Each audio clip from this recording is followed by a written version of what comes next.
Namun, saat ribuan pedang menebas bersamaan, sebagian besar cahaya pedang tiba-tiba menghilang ke dalam energi vital langit dan bumi tanpa peringatan. Energi vital langit dan bumi ini pun mengembun menjadi kepingan cahaya kemerahan dan meresap ke dalam tubuh Limuran. Limuran mengungkapkan bahwa jimat giok yang tak terhitung jumlahnya pada pakaian giok emas di dalamnya bagaikan jurang tanpa dasar. Pada saat yang sama, daya hisap yang sangat kuat dihasilkan, menyerap sinar cahaya dan membentuk lapisan cahaya rune yang lebih tebal di permukaan tubuh Limuran. Cahaya pedang yang tersisa menebas cahaya rune, namun cahaya itu bagaikan setetes air di lautan, tanpa jejak.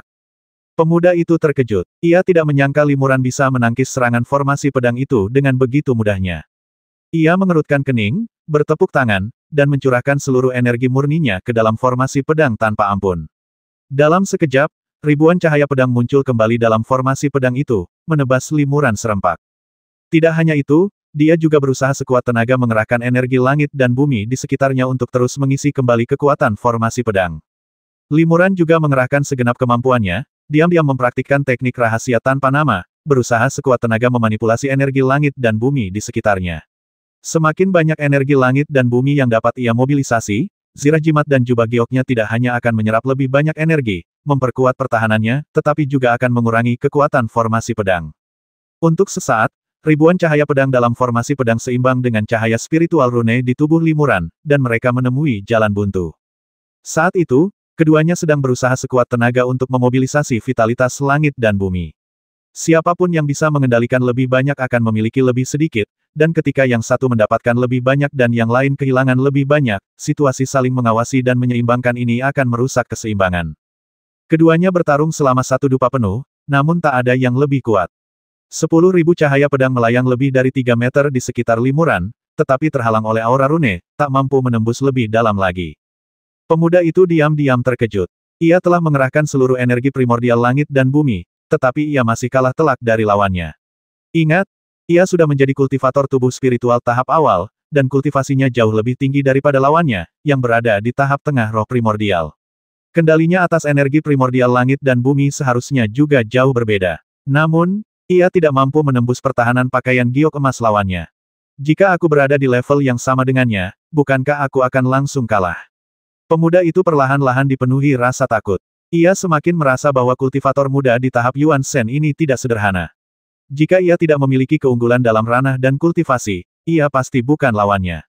Dibandingkan dengan jimat, sihir luar angkasa, pedang ungu, benang pedang tak terlihat dan cara lain yang pernah digunakan pemuda ini sebelumnya, kemampuannya yang sangat kuat untuk mengendalikan vitalitas langit dan bumi ini adalah fitur yang paling mengerikan. Dia baru berada di tahap tengah alam jiwa, tapi dia sudah punya kemampuan untuk memanipulasi energi vital langit dan bumi. Apa yang akan dia lakukan nanti saat dia naik level? Pikir pemuda itu dalam hati. Jika anak ini bisa naik ke alam jiwa raga, aku khawatir bahkan dengan tingkat kultivasi awalnya, dia sudah cukup untuk mendominasi mereka yang selevel dengannya.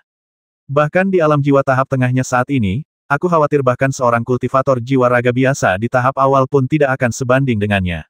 Seorang kultivator jiwa raga dengan kemampuan menyelamatkan nyawa yang kurang, atau seseorang yang meremehkan lawannya, bahkan mungkin akan musnah di tangannya. Saat dia naik ke alam jiwa akhir, aku khawatir aku bahkan tidak akan bisa melawannya secara seimbang. Di dunia spiritual, langit dan bumi penuh vitalitas, dan hukum langit dan bumi jauh lebih inklusif daripada hukum di dunia bawah, sehingga seseorang dapat menampilkan keterampilan dan kekuatan supernatural yang lebih kuat dan berpotensi lebih kuat, yang disebut langit tinggi dan burung-burung terbang bebas. Oleh karena itu, memiliki teknik atau harta karun yang kuat memungkinkan seseorang untuk melepaskan kemampuan magis yang luar biasa dahsyat. Hal ini memungkinkan bahkan para kultivator dengan tingkat kultivasi yang lebih rendah untuk memiliki potensi menguasai kekuatan luar biasa. Dengan keterbatasan yang lebih sedikit dan potensi yang lebih besar, para kultivator dengan bakat atau teknik yang kuat secara bertahap memperlebar jurang kekuatan antara mereka dan rekan-rekan mereka. Mengalahkan musuh yang kuat dengan melompati ranah kecil bukanlah hal yang aneh lagi sepanjang sejarah, selalu ada keajaiban legendaris yang mampu melampaui ranah untuk mengalahkan lawan mereka. Meskipun individu seperti itu sangat langka, keberadaan mereka diakui dalam dunia kultivasi abadi. Anak ini tak diragukan lagi jenius yang berpotensi melintasi alam agung untuk melawan musuh. Dengan bakat dan potensi seperti itu, dia akan dihargai oleh sekte atau keluarga manapun. Dia seharusnya tidak menjadi kaki tangan kejahatan dan bersekongkol dengan ras roh untuk melakukan hal-hal seperti itu. Apa aku benar-benar salah paham? Pemuda itu tak kuasa menahan rasa curiga. Namun, Saat ini, baik ia maupun Limuran berada dalam dilema. Tak satu pun pihak berani lengah. Begitu mereka menahan diri dan pihak lain memanfaatkan kesempatan itu, kemungkinan besar situasi akan berubah drastis dan mereka akan menderita kekalahan telak. Wajah pemuda itu menunjukkan rasa malu, dan Limuran sepertinya menyadari hal ini. Ia tiba-tiba berkata, jika kita terus bertarung seperti ini, kita berdua akan sangat terpukul oleh esensi sejati kita. Akan sulit untuk pulih tanpa latihan keras selama lebih dari 10 tahun. Kau dan aku tidak memiliki kebencian yang mendalam. Hari ini baru pertemuan pertama kita. Kita belum bermusuhan. Mengapa harus bertarung sampai saling menghancurkan? Pemuda itu senang dengan apa yang didengarnya. Ia berkata, "Yah, mungkin aku memang salah paham. Mari kita masing-masing perlahan-lahan mengasah keterampilan kita dan mengakhiri hari ini." Limuran mengangguk, lalu ia sedikit memperlambat kecepatan berlatih teknik tanpa nama. Jubah giok emasnya menyerap lebih sedikit vitalitas dari langit dan bumi, dan aura rune di sekitarnya juga sedikit meredup. Pemuda itu mengerti dan segera menarik kembali sebagian kekuatan formasi pedangnya. Keduanya perlahan menarik kembali keahlian mereka sedikit demi sedikit, tak berani menarik semuanya sekaligus. Setelah beberapa saat, keduanya menyimpan jurus mereka, cahaya pedang menghilang, formasi pedang disimpan oleh pemuda itu, dan Limuran tidak melawan. Pemuda itu membungkuk pada Limuran dan berkata, "Siapa namamu, teman?" Limuran tahu bahwa ia telah dicari puluhan tahun yang lalu. Meskipun rumor tersebut telah lama berlalu, ia tidak menggunakan nama aslinya untuk berjaga-jaga. Sebaliknya, ia membalas sapaan dan berkata, "Nama saya Zhao Wuming." Pemuda itu mengangguk dan berkata dengan sopan, "Jadi, ini rekan Daois Zhao. Nama saya Jin Yunhuan, senang bertemu dengan Anda. Saya minta maaf atas segala kesalahan yang mungkin telah saya buat." "Salam, rekan Taois Jin." Limuran membalas sapaan itu dengan sopan. Mengingat tingkat kultivasinya, seharusnya ia menyapa orang lain dengan sebutan senior. Namun, jika dua orang memiliki kekuatan atau status yang sama, mereka juga bisa saling menyapa sebagai rekan. Hal ini umum di dunia kultivasi abadi. Sama seperti di lembah Tianjian, di antara murid-murid tetua Tianjian, beberapa berada di tahap awal tubuh spiritual, sementara yang lain berada di tahap akhir roh primordial, tetapi mereka semua saling menyapa sebagai sesama murid. Pemuda Jin Yunhuan berkata, "Sahabat Zhao, apakah kamu tahu di mana tempat ini?" Limuran menggelengkan kepalanya berulang kali. "Ini pertama kalinya aku ke sini, dan aku sama sekali tidak tahu apa yang terjadi.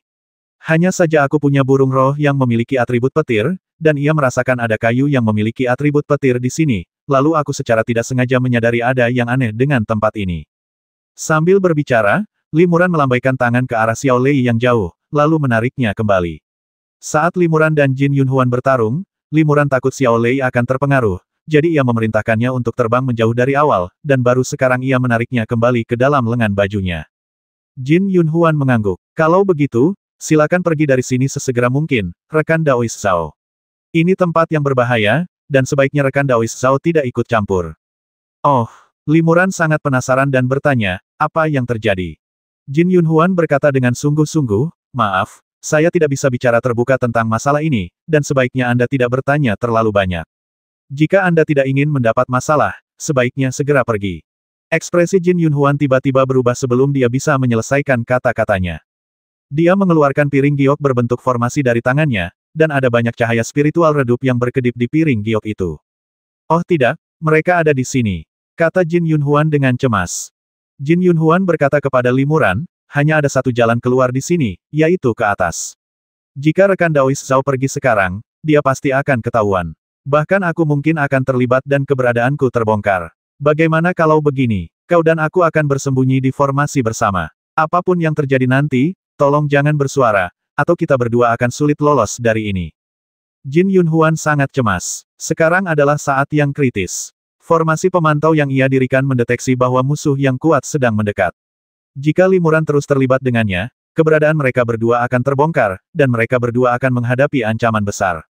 Namun, ia baru saja bertarung sengit dengan Limuran, dan ia tidak yakin apakah Limuran bersedia bersembunyi bersamanya. Situasinya sangat memalukan dan mendesak.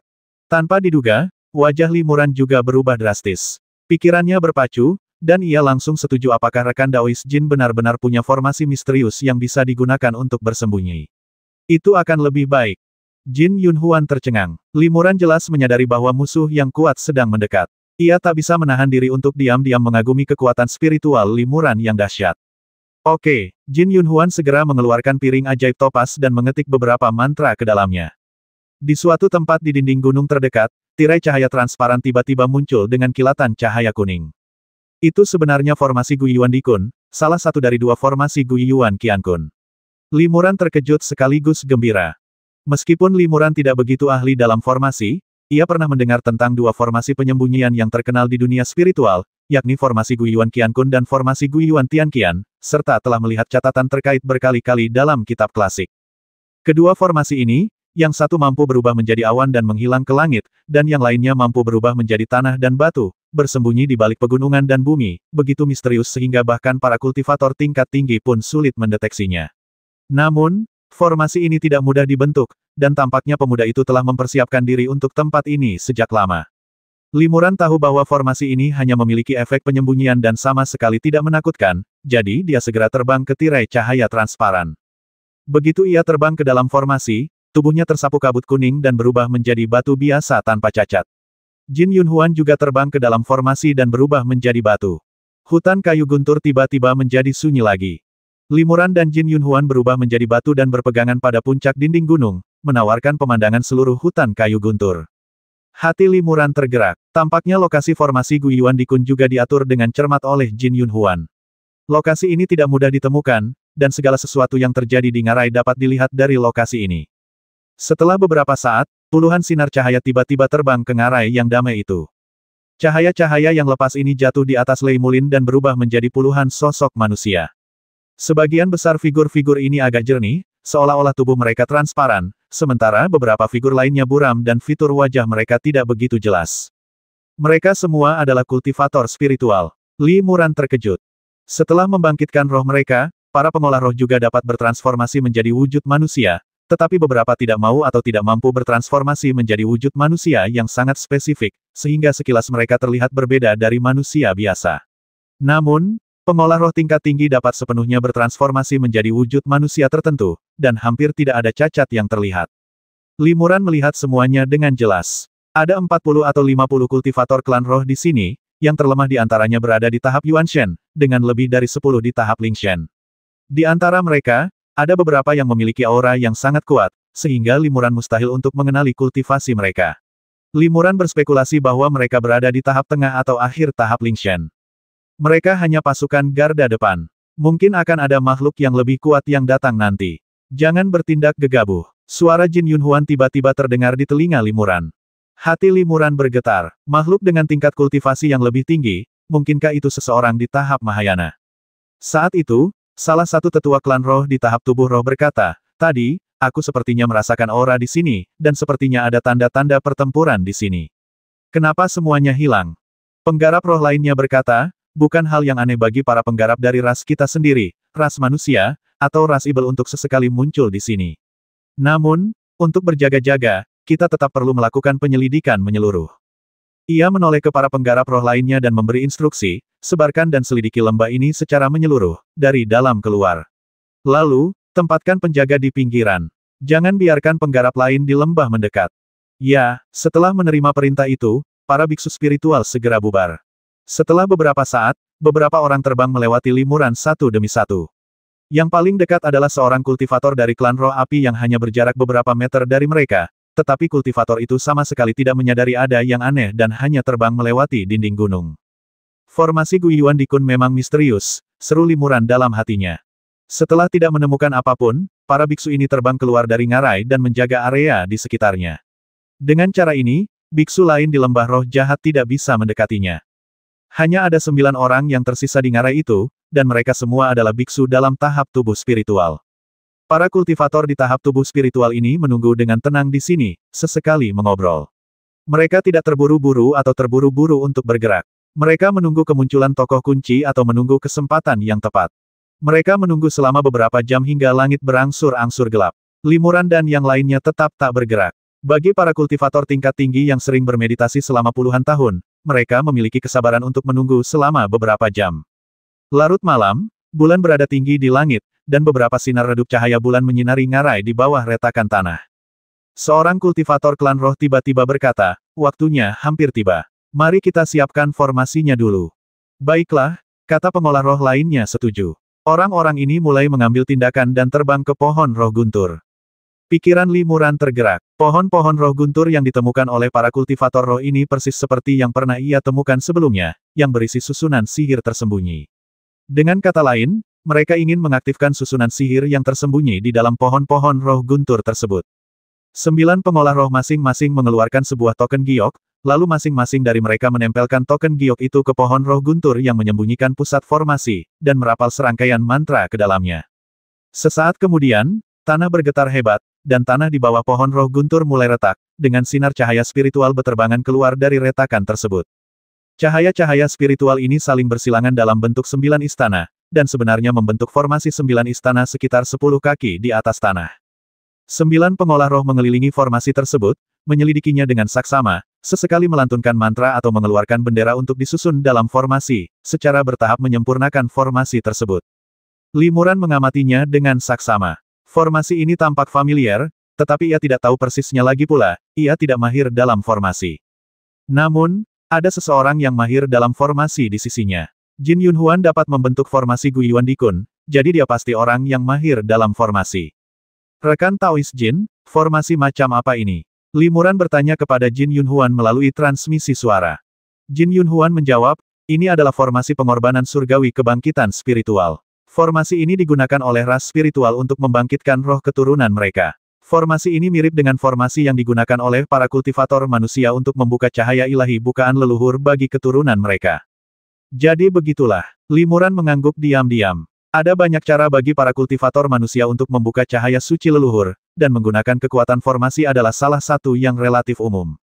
Namun, Li Muran memikirkannya dan bertanya dengan rasa ingin tahu yang lebih besar, para kultivator spiritual ini akan membuka jiwa bagi generasi muda di sini. Ini bukan sesuatu yang memalukan, mengapa mereka melakukannya secara diam-diam di sini? Tindakan orang-orang ini sangat licik. Jin Yunhuan berkata dengan getir rekan Taois Zhao, jika kau terus membaca dengan sabar, kau akan mengerti. Para kultivator spiritual ini memang pantas mati. Li Muran tercengang. Jin Yunhuan jelas membenci tindakan para kultivator spiritual ini, tetapi Li Muran tidak dapat menebak alasannya dan hanya bisa terus menunggu. Setelah setengah jam, 9 pengolah roh tampaknya telah menyelesaikan penataan formasi pengorbanan spiritual, dan terus menunggu dengan sabar di samping formasi. Formasi kebangkitan spiritual dan pengorbanan surgawi ini tidak terlalu besar, hanya selebar 100 kaki. Formasi kebangkitan spiritual, yang dimaksudkan untuk menghubungkan para kultivator dengan hukum langit dan bumi, menekankan kehadiran yang alami dan agung. Namun, formasi ini memberi Li Muran perasaan merinding. Ia bertanya-tanya apakah perilaku aneh para kultivator spiritual inilah yang memberinya ilusi ini. 9 pengolah roh menunggu cukup lama di sekitar formasi, dan langit berangsur-angsur cerah. Kenapa orang itu belum datang juga? Apa dia memang tidak akan pernah datang? Seorang kultivator roh mengeluh sambil mengerutkan kening. Tidak, mereka telah berdagang dengan kita seperti ini selama ribuan tahun dan selalu sangat dapat dipercaya. Mereka tidak akan sengaja membiarkan kita melakukan perjalanan yang sia-sia. Kemungkinan besar mereka mengalami masalah di jalan, sehingga mereka tertunda sebentar. Karena mereka tidak menggunakan jimat transmisi suara untuk memberitahu kita agar mengubah waktu, mereka pasti akan tiba tepat waktu, kata biksu lainnya. Jadi, kesepakatan ini sudah berlangsung selama ribuan tahun. Jin Yunhuan mendengus dingin mendengar ini. Li Muran tahu bahwa Jin Yunhuan tampak semakin marah. Kesepakatan macam apa ini? Rasa ingin tahu Li Muran semakin menjadi-jadi. Ia bisa menebak bahwa ini mungkin semacam kesepakatan kotor yang tidak boleh dipublikasikan, kalau tidak, tidak akan terlalu rahasia. Lembah roh jahat pada dasarnya adalah tempat yang berbahaya, dan hanya sesekali seorang kultivator pemberani berani memasukinya. Ngarai ini bahkan lebih rahasia lagi dari 10.000 kultivator yang memasuki lembah roh jahat, tak satu pun akan berakhir di sini. Li Muran tak akan terbang ke sini jika bukan karena bimbingan burung roh, Little Thunder. Tak hanya lokasinya yang dirahasiakan, para penggarap roh ini juga sangat berhati-hati. Mereka tiba sehari sebelum transaksi dan menempatkan penjaga di sekitar area tersebut untuk mencegah penggarap lain mendekat. Ini jelas bukan transaksi biasa yang melibatkan batu roh atau harta karun lainnya.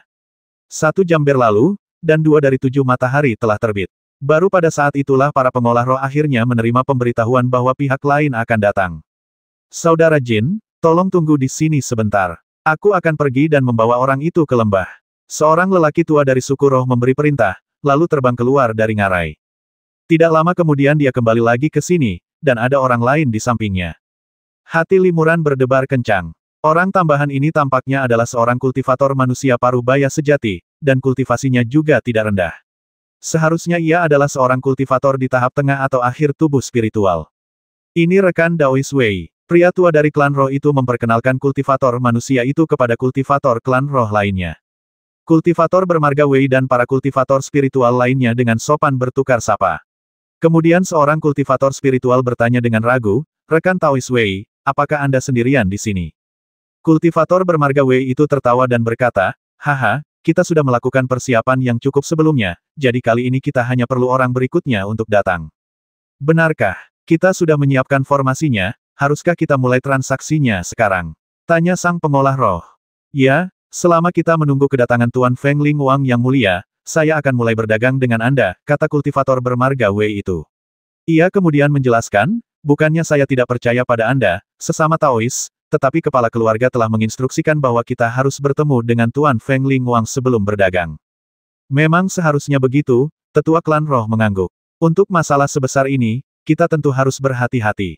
Hanya sedikit dari kita dan Raja Roh yang tahu cerita di baliknya. Aku akan segera memberitahu Raja Roh." Setelah mengatakan ini, aku mengeluarkan jimat transmisi suara, membisikkan beberapa kata, lalu mengaktifkannya. Jimat transmisi suara itu berubah menjadi cahaya merah dan menghilang ke dalam kehampaan. Setelah jimat transmisi suara dilemparkan, kelompok itu kembali menunggu dengan tenang. Tak satu pun pihak bersuara. Kali ini, mereka tidak perlu menunggu terlalu lama. Setengah jam kemudian, aura mengerikan tiba-tiba turun ke ngarai. Pohon-pohon roh guntur di sekitarnya juga merasakan aura ini, dan daun-daunnya bergetar hebat. Kayu roh guntur sangat istimewa. Bahkan angin kencang pun mungkin tak mampu menerbangkannya, tetapi ketika aura ini turun, ia dapat membuat kayu roh guntur di sekitarnya bergerak tanpa angin, yang menunjukkan betapa kuatnya kayu roh guntur. Hati Limuran bergetar. Dilihat dari situasi ini dan percakapan sebelumnya antara kultivator bermarga Wei dan yang lainnya, seharusnya seorang Raja Roh Mahayana yang telah tiba. Limuran menahan napas, tak berani bergerak, apalagi berkomunikasi dengan Jin Yunhuan melalui transmisi suara. Meskipun formasi Guiyuan Dikun sangat misterius dan sangat tersembunyi, Limuran ragu apakah formasi itu bisa disembunyikan dari pandangan seorang kultivator Mahayana.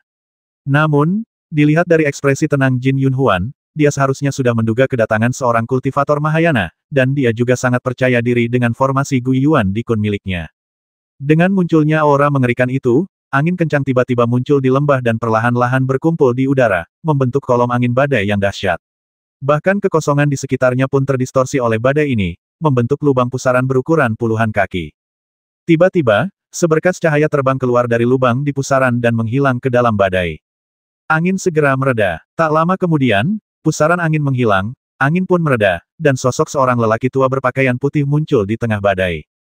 Pria tua itu berambut putih tergerai dan mengenakan jubah tao lebar yang berkibar tertiup angin. Ia menatap semua orang dengan tatapan tegas, lalu mengangguk kecil. "Apakah ini Raja Roh Mahayana? Dia pasti pemimpin klan roh di sini," pikir Limuran dalam hati. Ia telah bertemu beberapa tokoh Mahayana seperti Tetua Tianjian dan Kaisar Mantra, jadi melihat Raja Roh ini bukanlah hal yang mengejutkan baginya. Jika seorang kultivator biasa di tahap Yuanshen, melihat seorang master di tahap Mahayana untuk pertama kali dalam hidupnya, dia mungkin akan merasa sulit menahan keterkejutan di hatinya dan tidak akan mampu tenang untuk waktu yang lama. Ini bukan pertama kalinya Jin Yunhuan bertemu seorang kultivator Mahayana, jadi ia tetap tampak tenang. Ia melirik Limuran dengan cemas, tetapi hanya sedikit rileks ketika melihat Limuran masih tenang. Bagaimana jika Limuran adalah seorang pria yang belum pernah melihat dunia dan terkejut dengan aura kultivator Mahayana ini, kehilangan ketenangannya dan memperlihatkan kekurangan, maka formasi Guiyuan Dikun tidak akan dapat menyelamatkan mereka. Sang kultivator bermarga Wei dan kultivator spiritual lainnya semua membungkuk hormat kepada Raja Roh Tua. Raja Roh Tua itu melambaikan tangannya dan berkata, "Sudah larut, ayo kita mulai sekarang. Keponakan Wei, di mana persembahan untuk membuka roh?" "Tunggu sebentar, Tuan Ling Wang. Saya akan segera memanggil mereka." Setelah berkata demikian, kultivator bermarga Wei itu mengeluarkan 7 atau 8 bendera perang dan sebuah lempengan giok berbentuk heksagram dari tangannya. Ia kemudian membentuk formasi di udara. Dilihat dari tekniknya yang terampil, ia memang ahli dalam formasi. Pencapaian Limuran dalam formasi hanya sebatas permukaan, jadi tidak jelas apakah pencapaiannya lebih unggul dari Jin Yunhuan atau sedikit lebih rendah. Setelah beberapa saat, formasi itu terbentuk. Kemudian, kultivator bernama Wei mengaktifkan pelat giok tersebut, yang ternyata memancarkan tirai cahaya transmisi. Jadi ini susunan teleportasi sederhana. Pikiran Li Muran berpacu. Ia kini mengenali formasi susunan ini saluran transmisi satu arah yang dapat mengangkut kultivator atau harta karun ke lokasi yang ditentukan. Namun, saluran ini membutuhkan seorang kultivator untuk mengoperasikan dan menemukannya, dan kultivator bermarga Wei jelas telah berhasil melakukannya. Setelah menyiapkan formasi, kultivator bermarga Wei mengaktifkan jimat transmisi suara lain, seolah memberitahu rekan-rekannya di sisi lain formasi untuk mengirimkan harta mereka. Benar saja, setelah beberapa saat, sinar cahaya memancar dari tirai cahaya transmisi. Namun, yang mengejutkan Li Muran adalah dalam cahaya kemerahan itu, tampak sosok-sosok manusia berkelebat. Ternyata mereka adalah para kultivator yang diteleportasi ke sini. Namun, para kultivator ini semuanya berada pada tahap pengembaraan ilahi, tingkat kultivasi yang sangat rendah. Terlebih lagi, mata mereka semua sedikit tertutup dan tidak sadarkan diri, jelas telah disegel oleh seseorang. Para biksu tingkat rendah terus diteleportasi dari tirai cahaya, satu demi satu, sebenarnya ada ratusan dari mereka. Para kultivator tingkat rendah ini semuanya ditempatkan di formasi penciptaan spiritual dan pengorbanan surga oleh para kultivator klan spiritual. Formasi yang luasnya lebih dari 100 kaki itu ternyata dipenuhi oleh para kultivator ini. Untuk apa kau membutuhkan begitu banyak kultivator tingkat rendah? Li Muran terkejut. Ia tak bisa menahan diri untuk melirik Jin Yunhuan. Dari tatapan marah Jin Yunhuan, ia samar-samar menebak sesuatu. Setelah lebih dari 1000 orang diteleportasi ke ngarai, tirai cahaya teleportasi menghilang dan jalur formasi juga disimpan oleh kultivator bernama Wei. Setelah melihat para kultivator manusia tingkat rendah ini, Raja Roh Tua itu mengangguk dan berkata, "Yah, jumlahnya memang bagus. Tapi kualifikasi cahaya ilahi mereka sepertinya tidak terlalu bagus." Kultivator bermarga Wei tersenyum tipis dan berkata, "Tuan Raja Roh juga menyadari bahwa kita memiliki kegunaan lain untuk kelompok manusia domba dengan bakat cahaya ilahi terbaik. Meskipun bakat cahaya ilahi para manusia domba ini tidak unggul, mereka dianggap di atas rata-rata di antara para kultivator manusia. Teknik konsekrasi yang digunakan sekte kita cukup canggih. Jika seorang bangsawan ingin menangkap begitu banyak kultivator dengan bakat luar biasa di antara umat manusia, dan melakukannya secara diam-diam, itu tidak akan mudah." Raja Roh Tua itu tersenyum dan berkata, "Kau benar. Itulah sebabnya aku akan berdagang denganmu. Karena Tuan Raja Roh puas dengan pengorbanan domba-domba ini, silakan selesaikan transaksinya," kata kultivator bernama Wei. "Baiklah," kata lelaki tua Ling Wang setuju, dan dengan lambaian lengan bajunya, seberkas cahaya muncul. Dia pasti menyembunyikan semacam harta karun luar angkasa di balik lengan bajunya. Ketika sinar cahaya muncul, labu giok putih berterbangan darinya.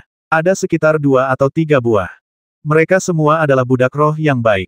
"Keponakan Wei, tolong bawa mereka kepada pemimpin sekte kalian," kata Raja Roh Tua itu. "Mengapa jumlahnya lebih sedikit dari yang dikatakan pemimpin sekte?" Kultivator bernama Wei itu mengerutkan kening. Raja Roh Tua itu mendengus dingin dan berkata, "Beberapa budak roh ini adalah anggota klan kami yang melakukan pelanggaran berat dan dihukum dengan penghapusan kesadaran ilahi mereka. Beberapa ditangkap dari suku roh lain, jadi mereka tidak mudah ditemukan. Meskipun jumlahnya sedikit lebih sedikit kali ini, beberapa budak roh memiliki tingkat kultivasi yang tinggi dan nilainya lebih dari puluhan budak roh tingkat rendah. Kau bisa membawa mereka kembali dan memurnikannya menjadi roh senjata. Selama atribut mereka cocok, mereka akan sangat meningkatkan kekuatan senjata sihirmu dan sangat berguna. Selama bertahun-tahun berdagang, kapan raja ini pernah memanfaatkanmu?" Ya, terima kasih, Tuan Ling Wang." Kultivator bermarga Wei itu tak berani berkata apa-apa lagi. Ia mengeluarkan jimat transmisi suara lain, membisikkan sesuatu, dan mengaktifkannya. Piring giok berbentuk heksagram di tangannya memancarkan sinar cahaya, dan area di sekitarnya pun terbenam dalam sinar cahaya itu. Ia membungkuk dan mengucapkan selamat tinggal kepada Pak Tua Ling Wang dan yang lainnya. Saat berikutnya, seberkas cahaya tiba-tiba melesat ke langit, membawa serta kultivator bernama Wei dan menghilang ke dalam ngarai. Li Muran tidak terkejut, ia pernah melihat taktik semacam ini sebelumnya. Ia menduga seseorang pasti telah memasang susunan sihir di suatu tempat, menggunakan formasi yang cocok untuk mengaktifkan pelat susunan di tangan kultivator bermarga Wei, lalu menggunakan kekuatan formasi tersebut untuk membawa kultivator bermarga Wei pergi. Ketika Peri Qianhuan kembali ke dunia roh dari alam bawah, ia menggunakan metode serupa. Namun, teleportasi lintas alam semacam itu jauh lebih sulit daripada yang ini, dan harta karun yang digunakan sangat berharga. Bahkan di dunia roh, hanya sedikit yang mungkin bisa memilikinya. Setelah kultivator bermarga Wei berteleportasi, Raja Roh Tua itu berpikir sejenak dan berkata, "Kalian semua harus bersiap dengan baik. Siang nanti, Kita akan mengaktifkan formasi pembukaan roh dan persembahan surgawi untuk membangkitkan kebijaksanaan spiritual generasi muda klan kita dan membantu mereka bertransformasi ke wujud manusia. Ya, jawab semua pendeta spiritual serempak. Hati Limuran tergerak. Ia pernah mendengar bahwa kebanyakan roh tidak dapat bereproduksi melalui penyatuan yin dan yang seperti manusia. Roh umumnya membina keturunan dengan membiarkan mereka yang berpotensi membangkitkan roh mereka pada dasarnya, bola energi spiritual atau benda spiritual untuk secara mandiri memahami kekuatan langit dan bumi dan berevolusi. Namun, kesempatan ini langka, dan waktu yang dibutuhkan panjang. Oleh karena itu, jumlah keseluruhan pembudidaya roh jauh lebih sedikit daripada manusia dan ibel. Namun, setelah roh terbangun, tingkat kultivasinya umumnya tidak rendah, karena hanya makhluk paling murni atau paling spiritual yang memiliki kesempatan untuk pencerahan mendadak. Metode lain adalah dengan menggunakan mutiara Wanling yang dihasilkan dari meditasi para biksu spiritual tingkat tinggi, atau beberapa kesempatan khusus seperti beberapa roh cerdas yang hanya muncul beberapa tahun sekali di dunia, untuk mencerahkan jiwa. Metode ini merupakan cara utama bagi para biksu spiritual untuk berinisiatif membuka jiwa keturunan mereka.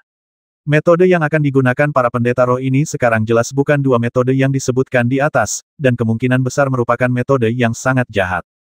Catatan serupa dapat ditemukan dalam karya klasik. Baik itu pentahbisan kultivator manusia maupun kebangkitan roh, ada beberapa metode tidak lazim yang dibenci oleh sebagian besar kultivator. Beberapa metode ini tidak murni, beberapa melanggar prinsip etika, dan beberapa sangat berdarah dan kejam, dan tidak satu pun merupakan cara yang sah. Namun, metode-metode tidak lazim ini terkadang memiliki ciri-ciri unik yang tidak dimiliki oleh metode konvensional lainnya. Menjelang siang, Raja Roh Tua mengeluarkan bola-bola energi spiritual dan benda-benda spiritual dari lengan bajunya, jumlahnya lebih dari 100. Beberapa berupa api yang menyala-nyala, beberapa berupa ranting hijau zamrud, beberapa berupa mangkuk berisi cairan spiritual yang tidak diketahui, dan beberapa bahkan berupa harta spiritual berkualitas tinggi. Mereka adalah keturunan potensial dari ras roh yang memiliki tingkat spiritualitas tertentu tetapi belum membangkitkan jiwa mereka. Tentu saja, di mata para kultivator manusia seperti Limuran, mereka sama sekali bukan makhluk hidup. Limuran pernah membaca dalam kitab suci klasik bahwa segala sesuatu bisa bersifat spiritual. Selama ada kesempatan, bahkan batu yang keras pun bisa memiliki kesempatan untuk bersifat spiritual, atau bahkan berkultivasi menjadi abadi. Meskipun makhluk-makhluk spiritual ini tampaknya telah mati sekarang, jika mereka berhasil membangkitkan roh mereka, mereka akan menjadi pembudidaya spiritual pada waktunya, dan kultivasi mereka tidak akan terlalu rendah. Makhluk-makhluk spiritual ini melayang di samping formasi, menunggu formasi tersebut diaktifkan. Begitu siang tiba, Raja Roh Tua memberi perintah, dan para pengolah roh segera mulai mengaktifkan formasi pengorbanan roh. Setelah formasi diaktifkan, angin dingin bertiup, membuat bulu kuduk berdiri. Meskipun Limuran bersembunyi di formasi Guiyuan Dikun, ia merasakan kepanikan dan ketidaknyamanan. Perasaan ini membuat Limuran menduga akan ada beberapa hasil buruk. Benar saja, semburan cahaya darah tiba-tiba muncul dari formasi tersebut, dan bersamaan dengan munculnya cahaya darah tersebut, seluruh daging dan darah dari lebih dari 1000 orang kultivator manusia tingkat rendah di dalam formasi tersebut langsung tersedot keluar oleh formasi tersebut, hanya menyisakan kulit kosong dan keriput. Limuran mengerutkan kening. Pemandangan mengerikan seperti itu hampir membuatnya kehilangan ketenangan. Namun, ia juga seorang kultivator tingkat tinggi yang telah mengalami banyak masa berdarah dan penuh gejolak. Meskipun gelisah, ia berusaha sekuat tenaga untuk tetap tenang dan tidak berani menunjukkan kekurangan apapun. Jin Yunhuan juga mengepalkan tinjunya, matanya hampir menyemburkan api, tetapi ia hanya bisa tetap tenang dan tidak berani bergerak gegabah. Dengan adanya Raja Roh Mahayana di sini, jika keberadaan mereka terbongkar, keduanya pasti akan mati. Ternyata metode yang mereka gunakan untuk membuka jiwa adalah teknik kehidupan spiritual yang paling berdarah membuka jiwa dengan kehidupan, pikir Limuran dalam hati. Hukum alam bersifat siklus, dan pembalasan tidak ada habisnya. Benar saja, tepat saat cahaya darah muncul, awan gelap tiba-tiba berkumpul di ngarai dari udara tipis. Guntur keemasan berwarna darah bergemuruh di awan gelap, siap menghancurkan segalanya di bawahnya kapan saja. Pantas saja ada begitu banyak pohon roh guntur di sini, dan tak heran buah roh guntur tumbuh di pohon roh guntur. Disinilah klan roh menggunakan teknik roh kehidupan untuk melakukan pengorbanan guna membuka jiwa mereka, jadi sering terjadi sambaran petir di sini, pikir Limuran dalam hati. Xiao Lei pasti sudah merasakan keberadaan guntur di sini bertahun-tahun yang lalu, itulah sebabnya ia membawa Limuran ke sini. Baru pada saat itulah Limuran akhirnya mengerti alasan mengapa guntur muncul di ngarai ini. Dari sini, sepertinya mereka sesekali mengadakan pengorbanan nyawa untuk membuka jiwa. Selama bertahun-tahun, Aku bertanya-tanya berapa banyak kultivator tingkat rendah tak berdosa yang telah kehilangan nyawa mereka karena ini. Pikir Limuran dalam hati. Praktik berdarah dan kejam ini pasti akan dikutuk di dunia kultivasi abadi dan juga akan membuat marah sekte dan kekuatan besar. Tak heran mereka harus melakukannya secara diam-diam. Ekspresi Jin Yunhuan sangat muram. Jika dia tidak khawatir dengan kehadiran Raja Roh Mahayana, dia pasti sudah bergegas keluar dan membasmi para penggarap roh ini satu persatu. Hati Limuran berdebar kencang. Jin Yunhuan telah meletakkan formasi Guiyuan Dikun di sini. Ia pasti mengetahui beberapa petunjuk dan menyergap mereka di sini untuk menyelidiki lebih lanjut. Ia keliru mengira dirinya seorang kultivator manusia yang berdagang dengan roh, jadi ia bertarung dengan sengit. Kedua belah pihak bertarung dengan sengit, dan bisa dikatakan mereka saling mengenal melalui pertarungan. Jika bukan karena formasi luar biasa Jin Yunhuan, keberadaan Limuran pasti sudah diketahui oleh para kultivator roh, dan ia akan berada dalam masalah besar. Maka, bisa dikatakan Limuran telah mengubah bencana menjadi berkah. Meskipun ia telah bertarung sengit dengan Jin Yunhuan tanpa alasan, ia telah lolos dari mata dan telinga para kultivator roh ini. Cahaya berdarah di dalam formasi pengorbanan pembuka roh berubah menjadi gumpalan darah seukuran kepalan tangan, berjumlah lebih dari 100. Jumlah ini kira-kira sama dengan jumlah generasi muda klan roh yang menunggu kebangkitan spiritual mereka. Jelas, para kultivator klan roh ini sangat memahami kekuatan formasi pengorbanan pembuka roh dan tahu berapa banyak anggota klan roh muda yang akan terbangun sebagai imbalan atas jumlah pengorbanan yang dapat mereka berikan. Keturunan klan roh ini tenggelam ke dalam gumpalan darah satu demi satu. Dalam sekejap, gumpalan darah tersebut diserap oleh tubuh keturunan klan roh ini satu persatu, dan kemudian keturunan klan roh ini secara bertahap berubah menjadi sosok berwarna darah transparan. Inilah saat yang krusial untuk membangkitkan semangat, tetapi pada saat ini, awan bencana di langit akhirnya turun. Petir merah darah yang bergemuruh menyambar satu demi satu, mendarat tepat di atas sosok-sosok merah darah itu. Beberapa keturunan klan roh yang lebih lemah langsung berubah menjadi gumpalan asap dan abu hijau disambar petir, hanya menyisakan bau daging terbakar yang masih tersisa. Kesengsaraan guntur adalah bentuk hukuman ilahi, yang paling kejam dari semuanya. Terlebih lagi, orang lain tidak dapat membantu, dan seseorang hanya dapat mengandalkan kekuatannya sendiri untuk mengatasinya. Namun, pohon roh guntur di sekitarnya memanfaatkan kesempatan itu untuk menyerap sejumlah besar kekuatan guntur surgawi, sehingga sedikit mengurangi kekuatannya. 9 kultivator klan roh di tahap tubuh roh sedang memanipulasi formasi, sementara tetua Raja Roh melayang diam di samping, menonton. Mereka tidak berniat membantu anggota klan roh yang lebih muda ini mengatasi kesengsaraan. Pertama, sulit bagi orang luar untuk membantu selama masa kesusahan alam seperti ini. Kedua, ini juga berfungsi sebagai mekanisme penyaringan. Hanya kultivator klan roh yang mampu bertahan dari kesusahan guntur yang memiliki potensi kultivasi lebih besar dan dapat berkontribusi pada pertumbuhan klan roh. Dengan kata lain, mereka yang secara inheren terlalu lemah akan tersingkir cepat atau lambat. Lanskap dunia kultivasi abadi yang luas dan terus berubah tampak menyatu menjadi satu paradigma selama proses kebangkitan spiritual ini. Kekuatan kesengsaraan surgawi, yang melambangkan kekuatan hukum langit dan bumi, sangatlah dahsyat. Hanya kultivator terkuat yang mampu melawan kekuatan langit dan bumi, membangkitkan kebijaksanaan spiritual mereka, dan memulai jalur kultivasi. Sebagaimana hanya segelintir kultivator terkuat di dunia kultivasi abadi yang mampu terus maju dalam kultivasi mereka, bahkan mencapai dao agung dan melampaui langit dan bumi. Petir bergulung-gulung turun dari langit, dan pohon-pohon roh petir di sekitarnya menggoyangkan daun-daun mereka dengan riang, menyerap kekuatan petir di sekitarnya. Bahkan daun-daun hijau baru pun tumbuh. Urat-urat daun baru ini berwarna merah darah, seperti merah padam di mata Ibel, tetapi sesaat kemudian, warnanya berubah menjadi seperti daun-daun lainnya. Kesengsaraan surgawi berlangsung sekitar setengah batang dupa sebelum awan kesengsaraan akhirnya menghilang secara bertahap. Pada titik ini, para kultivator manusia tingkat rendah yang dikorbankan dalam formasi telah menjadi abu. Sebagian besar generasi muda ras roh juga telah menjadi abu dalam badai petir, bahkan tubuh mereka pun tak tersisa. Pada saat yang sama, lebih dari 20 biksu spiritual baru muncul dalam formasi. Mereka semua adalah orang-orang beruntung yang telah bertahan dari kesengsaraan guntur dan berhasil membangkitkan semangat mereka. Jumlah mereka sekitar 1/5 dari total biksu. Terima kasih, Tuan, telah membantu kami membangkitkan jiwa kami. Para kultivator klan roh baru ini memberi hormat kepada Raja Roh yang lama. Mereka sudah memiliki kesadaran spiritual, dan tubuh asli mereka juga berkualitas tinggi. Oleh karena itu, setelah terbangun, tingkat kultivasi mereka tinggi, setidaknya mencapai tahap awal tubuh sejati mereka. Lebih lanjut, Kemampuan mereka untuk menahan guntur surgawi yang mengerikan sudah cukup untuk menunjukkan bakat dan potensi luar biasa para kultivator klan roh ini, bakat-bakat yang menjanjikan. Bagus sekali. Raja roh tua itu tersenyum puas. Kalian semua akan mengikutiku kembali ke suku dan menyelesaikan upacara pemujaan leluhur serta ritual lainnya, lalu kalian resmi menjadi anggota suku. Kalian boleh memilih nama yang bagus. Jika kalian tidak bisa memikirkannya, aku akan memilihkannya untukmu. Ya, para pendeta spiritual itu setuju. Raja roh tua menginstruksikan para kultivator klan roh di tahap tubuh roh, singkirkan formasi ini dan cobalah untuk menyembunyikan jejak yang tersisa di sini. Setelah 3 hingga 5 hari, jika tidak ada yang aneh, kalian boleh meninggalkan tempat ini dan kembali ke klan kalian. Baik, Tuan Ling Wang. Para biksu menyetujui dengan hormat. Setelah beberapa saat, Raja roh tua memimpin para pengolah roh yang baru terbangun ini keluar dari ngarai, dan para pengolah tubuh roh ini juga menarik formasi. Ngarai kembali tenang seperti sedia kala. Kecuali aroma guntur dan darah yang masih tersisa, seolah tak terjadi apa-apa. Limuran dan Jin Yunhuan terus bersembunyi di formasi Guiyuan Dikun dan tidak muncul. Setelah beberapa hari, kedamaian telah kembali sepenuhnya di daerah itu, dan bahkan aura yang tersisa hampir sepenuhnya menghilang.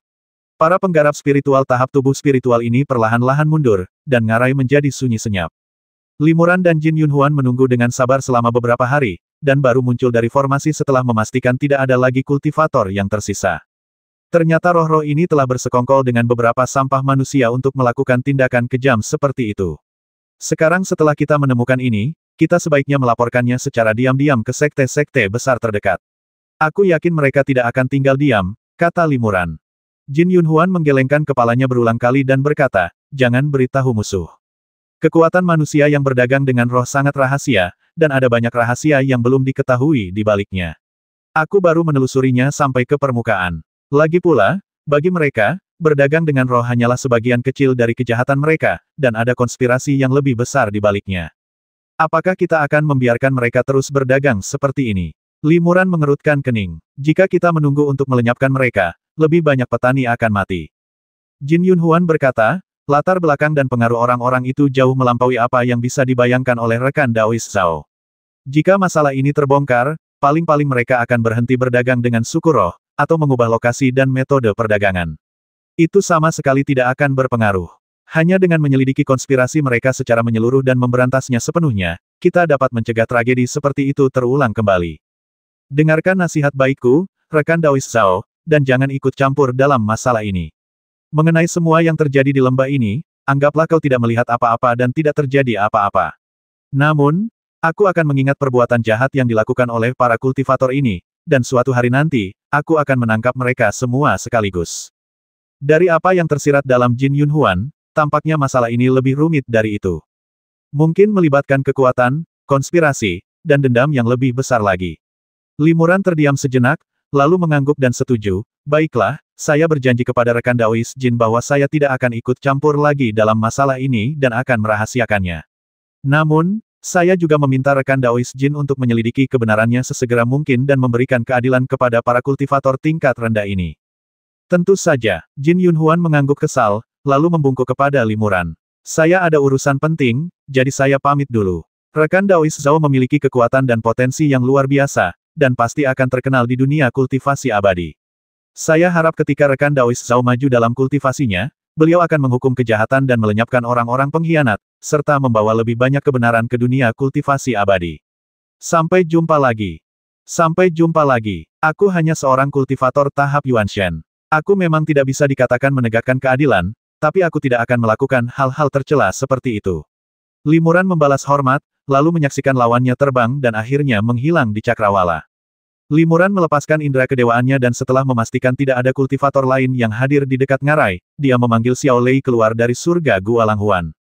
Xiao Lei segera melebarkan sayapnya dan terbang menuju pohon roh guntur. Tempat ini baru saja dilanda badai petir beberapa hari yang lalu, dan masih banyak kekuatan guntur surgawi yang tersimpan di dalam pohon roh guntur, yang belum sepenuhnya disempurnakan. Meskipun kultivator biasa tidak dapat mengekstrak kekuatan guntur surgawi ini dari pohon roh guntur, Xiao Lei mampu. Ia terbang mengitari pohon roh guntur, mengepakkan sayapnya tanpa henti. Busur-busur petir tipis terpancar dari batang dan daun pohon roh guntur, lalu menyambar tubuh Xiao Lei. Sesaat kemudian, ia terbang menuju pohon roh guntur lainnya. Meskipun kekuatan guntur surgawi yang ditarik dari masing-masing pohon roh guntur tidak banyak, jumlah total pohon roh guntur di sini cukup besar, dan jika digabungkan, menghasilkan kekuatan guntur surgawi yang luar biasa. Setelah sebagian besar hari, Xiao Lei telah menyerap sejumlah besar kekuatan guntur surgawi, dan aura yang dipancarkannya menjadi semakin menakjubkan. Limuran mengerutkan kening dan berkata kepada Xiao Lei, "Cukup. Jika kau terus seperti ini, kau mungkin tanpa sadar akan mulai maju ke tahap Yuan Shen. Terburu-buru justru akan sia-sia. Kau belum siap, jadi biarkan aku menyegel sebagian Zen Yuanmu." Xiao Lei menjerit lantang dan terbang kembali ke Limuran dengan patuh. Limuran mengeluarkan jimat giok penyegel Yuan, yang kemudian berubah menjadi sinar cahaya spiritual yang menembus kepala Xiao Lei. Aura Xiao Lei tiba-tiba melemah, dan ia berubah menjadi burung spiritual di tahap tengah tubuh aslinya. Limuran membawa Xiao Lei kembali ke Gua Lang Huan, melihat sekeliling, dan mendesah pelan sudah waktunya meninggalkan tempat yang bermasalah ini. Sesaat kemudian, dia berubah menjadi seberkas cahaya redup, menerobos udara, dan segera menghilang di atas lembah roh jahat. Lebih dari 10.000 mil di selatan lembah roh jahat, terdapat sebuah gunung yang megah. Ciri khasnya yang paling menonjol adalah hamparan tanah datar yang luas di puncaknya. Legenda mengatakan bahwa puncak ini dulunya megah dan menjulang tinggi, tetapi pada zaman dahulu, seorang kultivator yang kuat, saat menguji ilmu pedangnya, memotong separuh puncaknya hanya dengan satu tebasan. Oleh karena itu, gunung ini dikenal sebagai puncak uji pedang. Kemudian, seseorang membangun sebuah kota kecil di dataran di puncak-puncak ujian pedang. Karena ketinggiannya dan angin kencang yang berhembus di sekitarnya, hanya para kultivator tingkat tinggi yang dapat mencapai kota tersebut. Lambat laun, tempat ini menjadi pasar yang terkenal bagi para kultivator tingkat tinggi di dunia kultivasi sekitarnya. Di kota pasar, sebagian besar kultivator berada dalam fase Dharma dan fase tubuh sejati. Kultivator fase Yuan Shen juga relatif umum, dan bahkan kultivator fase tubuh roh pun terkadang muncul. Limuran, mengenakan jubah, berada di paviliun Lingbao, menanyakan informasi beberapa harta karun. Pemilik toko, seorang pria parubaya yang cukup berbudi luhur, tentu saja menyambut kunjungan seorang kultivator tingkat Yuan Shen seperti Limuran. Ia tampak malu ketika melihat daftar yang telah disusun Limuran. Harta karun yang kau butuhkan kebanyakan adalah harta karun untuk mengatasi kesengsaraan atau harta karun tingkat tinggi dengan atribut petir. Harta karun berharga seperti itu tidak bisa ditemukan di toko kecil kami atau di seluruh pasar puncak ujian pedang. Beberapa tahun yang lalu, salah satu harta karun ini bocor, tetapi langsung dibeli dengan harga tinggi oleh seorang kultivator tingkat tinggi sepertimu. Jika kau sedang terburu-buru, kau bisa mencoba peruntungan di tempat-tempat seperti tebing Fengtian yang jauh. Sebagai perbandingan, pasar puncak ujian pedang masih jauh lebih kecil daripada tebing Fengtian dan tempat-tempat lainnya, kata penjaga toko. Li Muran mengangguk. Ia sudah menduga hasil ini dan hanya meminta ujian. Ia membutuhkan harta karun ini untuk mempersiapkan diri menghadapi kesengsaraan transformasi yang mungkin dihadapi Xiao Lei saat ia maju. Dia juga tahu bahwa pasar ini tidak terlalu besar dan tidak bisa dibandingkan dengan tempat-tempat seperti tebing Fengtian. Namun, dia tidak berani gegabah pergi ke tebing Fengtian, tempat para kultivator tingkat tinggi berkumpul. Dia tentu saja tidak berani menggunakan susunan teleportasi Sekte Fengtian untuk pergi ke Kabupaten Sanyang di bagian tengah benua Fengyun. Karena keinginannya untuk mencarinya menimbulkan banyak kontroversi pada saat itu, meskipun kehebohannya telah lama mereda dan tak seorang pun menyinggungnya lagi, para kultivator tingkat tinggi memiliki ingatan yang sangat baik, dan jika mereka secara tidak sengaja mengenali identitasnya, ia akan dianggap mencari masalah. Tidak, lupakan saja. Limuran tidak terlalu kecewa. Ia bertanya lagi, penjaga toko, apakah Anda tahu cara murah untuk mencapai bagian tengah benua Fengyun? Penjaga toko mengangguk setelah mendengar ini dan berkata, rekan Taois, Anda dapat pergi ke tebing Fengtian dan menggunakan susunan teleportasi Sekte Fengtian, tetapi Anda harus membayar biaya yang besar. Limuran bertanya lagi, selain ini, adakah cara lain? Haha, sejujurnya, aku kebetulan berseteru dengan sesama penganut Tao dari Sekte Fengtian, dan aku tidak ingin bertemu musuh lama. Penjaga toko tidak terkejut dengan pernyataan Limuran. Permusuhan antar kultivator adalah fenomena umum di dunia kultivasi abadi. Wajar juga jika mereka takut mendekati sekte lain karena perseteruan. Penjaga toko berkata, saya kurang paham. Sepertinya hanya Sekte Fengtian yang memiliki susunan teleportasi sebesar ini di dekat sini. Ras roh dan ras alien lainnya mungkin juga memilikinya, tetapi tidak cocok untuk kultivator manusia seperti kita. Terima kasih sudah memberitahu saya, penjaga toko. Limuran mengangguk, lalu mengeluarkan 2 batu roh tingkat tinggi dari lengan bajunya dan menyerahkannya kepada penjaga toko. Penjaga toko buru-buru berkata, kami belum mengambil harta yang Anda butuhkan, jadi bagaimana mungkin kami berani menerima batu roh Anda? Limuran tersenyum tipis kedua batu roh ini, aku hanya berharap pemilik toko tidak mengatakan apa-apa lagi, anggap saja aku tidak pernah muncul hari ini. Penjaga toko itu tertegun sejenak, lalu mengerti. Ia tersenyum dan menerima batu roh itu, lalu setuju, saya mengerti. Pengusaha seperti saya sangat menghargai integritas dan paling bisa menjaga mulut. Saya tidak akan pernah terlibat dalam apapun yang bukan salah saya. Di dunia kultivasi abadi, banyak orang memiliki banyak musuh dan enggan mengungkapkan keberadaan mereka. Melihat Limuran mengenakan jubah, penjaga toko jelas tidak ingin mengungkapkan identitasnya. Ia kemudian menawarkan dua batu roh tingkat tinggi, tentu saja memintanya untuk tidak mengungkapkan keberadaannya. Karena ia sama sekali tidak tahu identitas Limuran, merahasiakannya sama saja dengan mendapatkan dua batu roh tingkat tinggi secara gratis, jadi ia tentu saja setuju. Limuran mengangguk dan meninggalkan toko. Limuran baru saja pergi ketika pemilik toko tiba-tiba mengejarnya. Ia berbisik kepada Limuran, "Senior, saya sudah memikirkan sesuatu yang mungkin berguna bagi Anda. Silakan masuk ke toko dan bicara." Limuran mendapat ide dan mengikuti penjaga toko kembali ke dalam toko. Di sebuah kedai teh, hanya ada penjaga toko dan Limuran. Setelah mengamati sekeliling dengan saksama, Limuran juga sengaja memasang lapisan pelindung isolasi di sekeliling mereka.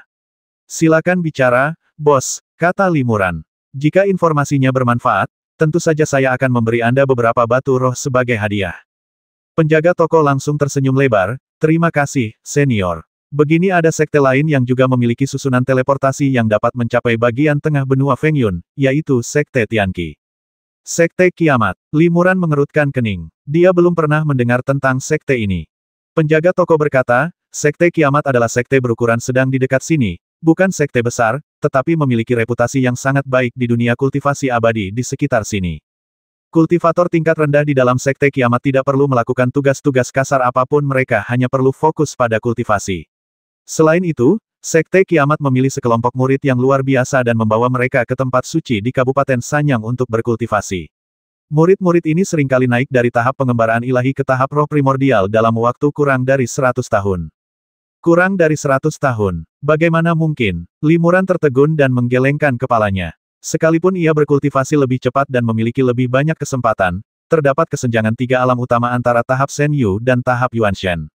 Bagaimana mungkin kurang dari 100 tahun cukup? Penjaga toko berkata dengan sangat serius, "Ini benar sekali. Sejujurnya, ketika saya masih muda, saya mengenal seorang rekan. Ia terlahir dengan tubuh spiritual dan dipilih oleh Sekte Tianqi untuk menjadi murid mereka. Mereka juga membantu mereka mensucikan cahaya ilahi mereka. Bakat cahaya ilahinya juga luar biasa. Kemudian, ia unggul dalam seleksi dan diberi kesempatan berharga untuk berkultivasi di Tanah Suci. Kurang dari 100 tahun kemudian, saya secara tidak sengaja bertemu dengannya lagi. Saat itu, ia sudah menjadi master di tingkat Yuanshen, sementara saya baru saja mencapai tingkat Dharma. Mungkinkah kau salah menilai tingkat kultivasinya? Mungkin dia baru mencapai tahap tubuh sejati, dan kau salah menilai tingkatnya, tanya Limuran ragu. Di dunia roh, jika seseorang sangat berbakat dan dididik dengan cermat oleh sebuah sekte, mereka mungkin dapat naik dari tahap pengembaraan ilahi ke tahap tubuh sejati dalam 100 tahun. Penjaga toko berkata, "Seharusnya tidak begitu. Saat itu saya melihat seorang kultivator di tahap tubuh sejati yang memanggilnya Paman Master. Ia mengenali saya dan memberi saya beberapa harta karun. Namun, perbedaan tingkat kultivasi kami begitu besar sehingga tidak ada gunanya berbicara. Setelah memberi saya harta karun itu, ia pergi dengan tergesa-gesa. Mungkinkah benar-benar ada tempat suci untuk berkultivasi? Tempat di mana para kultivator dapat berkembang begitu cepat?" Limuran tak kuasa menahan rasa bingung. Ia bertanya, "Penjaga toko, bisakah Anda memberitahu saya nama tahu orang ini? Saya bisa pergi dan menanyakan detailnya." Penjaga toko itu menggelengkan kepala dan berkata, "Dia bukan lagi anggota Sekte Tianqi. Sekte Tianqi memiliki aturan yang longgar dan tidak melarang kultivator tingkat tinggi untuk bepergian. Lagi pula, tempat ini kecil, dan banyak kultivator tingkat tinggi telah pergi dari sini untuk berkelana ke tempat lain, bahkan beberapa telah bergabung dengan sekte lain. Saya belum melihatnya selama beberapa ratus tahun terakhir, jadi mungkin dia telah pergi dari sini. Mungkin kultivasinya telah meningkat pesat." Limuran masih skeptis, tetapi bahkan jika tanah suci untuk kultivasi dan kemajuan ke tahap Yuanshen dalam 100 tahun semuanya fiktif, selama Sekte Tianqi memiliki susunan teleportasi ke Kabupaten Sanyang, itu sudah cukup baginya. "Terima kasih, penjaga toko, sudah memberitahu saya tentang ini. Saya ingin tahu apakah Sekte Kiamat bersedia mengizinkan para kultivator sekte luar menggunakan susunan teleportasinya?" tanya Limuran. Saya tidak begitu yakin tentang ini, kata penjaga toko. Limuran mengangguk sedikit dan hendak pergi ketika dia tiba-tiba mendapat ide dan bertanya, Sekte Kiamat sangat menarik, mengapa kamu tidak bergabung? Penjaga toko tertawa getir dan berkata, Sekte Kiamat sangat ketat dalam merekrut murid. Hanya kultivator dengan cahaya bawaan yang akan diterima. Atau mungkin pemuda fana dengan bakat luar biasa di bidang tertentu yang belum membangkitkan cahaya spiritual mereka. Selain itu, Sekte Kiamat cukup tertutup dan tidak menerima kultivator tingkat tinggi. Mereka lebih fokus membina murid tingkat rendah. Namun, banyak murid tingkat rendah telah dibina dan menjadi kultivator tingkat tinggi di dalam sekte. Dunia kultivasi di sini relatif damai dan tenteram, dengan sedikit konflik faksi. Meskipun Sekte Kiamat memiliki potensi untuk memperluas pengaruhnya, mereka puas dengan status quo dan oleh karena itu tidak perlu merekrut banyak orang luar untuk memperluas kekuatannya. Begitulah adanya. Limuran mengangguk, lalu mengeluarkan 10 batu roh tingkat tinggi dari tangannya dan membeli berita itu. Penjaga toko mengucapkan terima kasih dan mengambil batu roh itu. Ia berkata dengan bijaksana, sejak saya menerima batu roh sebanyak ini, saya tidak pernah bertemu Anda lagi, dan saya juga tidak pernah membicarakan apapun dengan Anda. Limuran tersenyum sedikit, lalu pergi dan menuju gerbang Tianqi. Beberapa hari kemudian, Limuran, setelah ditolak, mengundurkan diri dari Sekte Tianqi. Ia baru saja mengusulkan penggunaan susunan teleportasi untuk mencapai Kabupaten Sanyang ketika seorang penatua di Aken Sekte Tianqi dengan tegas menolak usulannya. Jelas bahwa Sekte Tianqi, seperti yang dijelaskan pemilik penginapan, relatif tertutup dan konservatif, dengan kontak minimal dengan orang luar. Apakah tidak ada cara lain untuk sampai ke Kabupaten Sanyang? Limuran merenung. Jika ia terbang langsung ke Kabupaten Sanyang, jaraknya akan sangat jauh, dan hanya akan memakan waktu lebih dari 10 tahun. Namun, ada beberapa tempat yang sangat berbahaya dan menyedihkan yang harus ia lalui. Dengan tingkat kultivasi Limuran saat ini, ia benar-benar tidak bisa mengatakan bahwa ia bisa terbang di atasnya dengan aman. Salah satunya adalah tempat berbahaya yang terkenal, salah satu dari 4 tempat berbahaya di benua Fengyun. Bahkan jika seorang kultivator di tahap tubuh roh pergi ke sana, ada kemungkinan besar ia tidak akan pernah kembali. Aku bisa mengubah diriku menjadi manusia biasa dan menjadi kultivator tingkat rendah untuk menyelinap ke Sekte Kiamat dan melihat apakah aku bisa menemukan kesempatan untuk menggunakan susunan teleportasi, pikir Limuran dalam hati. Dia tidak terlalu yakin untuk melakukan ini, tetapi dia harus mencobanya. Di suatu tempat di dalam gua, Limuran duduk bersila, mempraktikkan teknik peremajaan. Alisnya berkerut, dan raut wajahnya dipenuhi rasa sakit. Teknik pemurnian tubuh yang telah dipraktikkannya selama bertahun-tahun kini mencapai puncaknya. Kulitnya sebening batu giok, dan setiap tetes darah di tubuhnya terasa membara. Energi sejati yang murni menutrisi setiap bagian tubuhnya, bahkan tulang dan setiap ujung rambutnya. Peremajaan adalah apa yang diimpikan oleh banyak manusia, namun bagi manusia biasa, hal itu berada di luar jangkauan namun bagi para kultivator abadi tingkat tinggi, mengubah penampilan adalah hal yang sangat sederhana dan dapat disembunyikan hanya dengan sebuah trik. Namun, untuk benar-benar meremajakan tubuh, yang bahkan tidak dapat dideteksi oleh kultivator tingkat tinggi sekalipun, seseorang harus menggunakan teknik pemurnian tubuh tingkat lanjut. Di antara teknik-teknik ini, terdapat mantra yang disebut teknik peremajaan, yang menggunakan esensi sejati dan mana dalam jumlah besar untuk membersihkan tubuh, mengembalikannya ke penampilan mudanya. Ini adalah transformasi sejati, bukan sulap belaka. Semakin canggih teknik penyempurnaan tubuh, semakin mulus pula teknik peremajaannya. Namun, proses ini membutuhkan pembersihan sumsum tulang dan penguatan tendon, dan pasti akan menimbulkan penderitaan. Setelah 7 hari 7 malam, Limuran akhirnya menyelesaikan mantranya. Ia menghela napas lega dan berdiri. Ia mengulurkan jarinya dan menjentikkannya, sebuah bola cahaya spiritual meledak, berubah menjadi cermin setinggi sekitar 3 meter di depannya. Limuran yang terpantul di cermin itu jelas jauh lebih muda, dengan lebih sedikit guratan kehidupan di antara alisnya dan sedikit lebih muda. Saat aku berusia 15 tahun dan Sekte Yuanfu hendak ditahbiskan, penampilanku seperti ini. Limuran mendesah sambil tersenyum tipis. Dia menyegel semua harta karunnya, termasuk senjata ajaibnya sendiri, ke dalam surga Gua Langhuan, lalu mengeluarkan jimat Feng Yuan yang dibuat dengan hati-hati dan menyuntikkannya ke tubuhnya. Jimat Yuan penyegel berubah menjadi seberkas cahaya spiritual dan terbenam di atas kepala Limuran. Dalam sekejap, fluktuasi Yuan Qi yang terpancar dari Limuran lenyap sepenuhnya. Kekuatan sihirnya telah sepenuhnya disegel oleh jimat itu, tanpa meninggalkan jejak. Namun, selama Limuran menggerakkan pikirannya, ia dapat membuka jimat Yuan penyegel. Pada titik ini, Limuran telah sepenuhnya berubah menjadi seorang pemuda yang baru saja memasuki dunia kultivasi abadi. Tingkat kultivasinya begitu rendah sehingga bisa diabaikan, bahkan tidak dianggap sebagai murid tahap Qi dan Meridian. Jika seseorang harus mendefinisikan tingkat kultivasinya, ia mungkin akan dianggap berada di tahap Kai Guang, yang berarti ia baru saja mencapai pencerahan tetapi belum memulai latihan pernapasan. Dengan kualifikasiku, seharusnya tidak sulit bagiku untuk berpura-pura menjadi seorang kultivator cahaya bawaan, pikir Limuran dalam hati. Namun, untuk berjaga-jaga, dia tetap datang ke gerbang kiamat di malam hari. Para penjaga gerbang kiamat terdiri dari beberapa orang di tahap tubuh sejati. Mereka tak kuasa menahan senyum ketika melihat bocah fana ini mendaki gunung dengan langkah-langkah berat dari kejauhan. Sekte Tianqi terkenal di daerah itu, dan banyak sekali anak muda fana yang bermimpi menjadi abadi datang ke sini setiap hari untuk memberikan penghormatan, berharap dapat bergabung dengan Sekte Tianqi. Namun, hanya sedikit anak muda berbakat yang berhasil bergabung dengan Sekte Tianqi. Apakah kau di sini juga untuk mencari keabadian? Seorang penjaga tersenyum pada Limuran. Dengan tingkat kultivasinya, ia bisa saja meremehkan pemuda fana seperti itu, namun ia tetap sangat ramah. Konon, Sekte Kiamat memperlakukan murid-murid tingkat rendahnya dengan sangat baik, sebuah fakta yang membedakannya dari sekte lain. Di sekte lain, para pemuda fana ini, yang masih belum diinisiasi, tidak akan memiliki kualifikasi untuk berinteraksi dengan seorang ahli tahap tubuh sejati, apalagi berteman dengan mereka. Limuran memberi hormat kepada para penjaga dan berkata, saya cukup beruntung bertemu dengan seorang guru abadi yang mengatakan bahwa saya memiliki bakat yang baik untuk cahaya ilahi, yang tampaknya merupakan semacam cahaya bawaan. Guru abadi itu juga memerintahkan saya untuk datang ke sini demi mencari keabadian. Cahaya bawaan. Benar saja, setelah mendengar ini, semua penjaga menunjukkan ekspresi tertarik. Coba kulihat, salah satu lelaki tua di tahap tubuh sejati melambaikan tangan kepada Limuran. Ia hanya melambaikan lengan bajunya pelan, dan angin sepoi-sepoi mengangkat tubuh Limuran, lalu ia terbang ke sisi lelaki tua itu tanpa sadar. Orang tua itu mengulurkan jarinya dan menekannya di dahi Limuran. Limuran diam-diam berjaga-jaga. Logikanya, lelaki tua itu tidak akan bisa melihat identitas aslinya, tetapi jika ia melihatnya, ia akan segera menggunakan mata dewa ketiganya untuk menahannya, agar tidak terluka.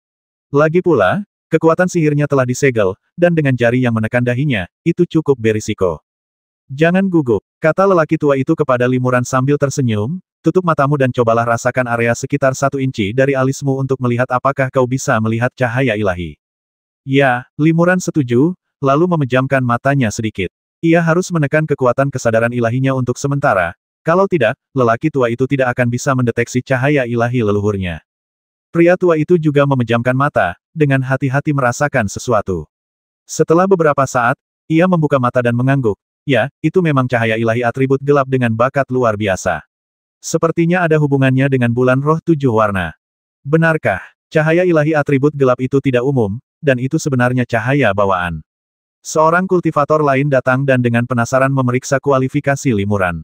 Beberapa kultivator datang untuk melihat, dan mereka semua mengonfirmasi secara serempak bahwa Limuran adalah cahaya dewa atribut gelap, dan bakatnya sangat bagus, jadi dia pastilah cahaya bawaan. Hal-hal aneh apa yang pernah terjadi padamu semasa kecil, dan apakah itu berhubungan dengan bulan roh 7 warna? Tanya lelaki tua itu kepada Limuran. Limuran kemudian mengucapkan kata-kata yang telah ia persiapkan sejak lama. Orang tuaku bercerita bahwa ketika aku masih kecil, aku sedang berada di luar mengagumi bulan ketika seberkas cahaya bulan tiba-tiba masuk ke dalam kepalaku.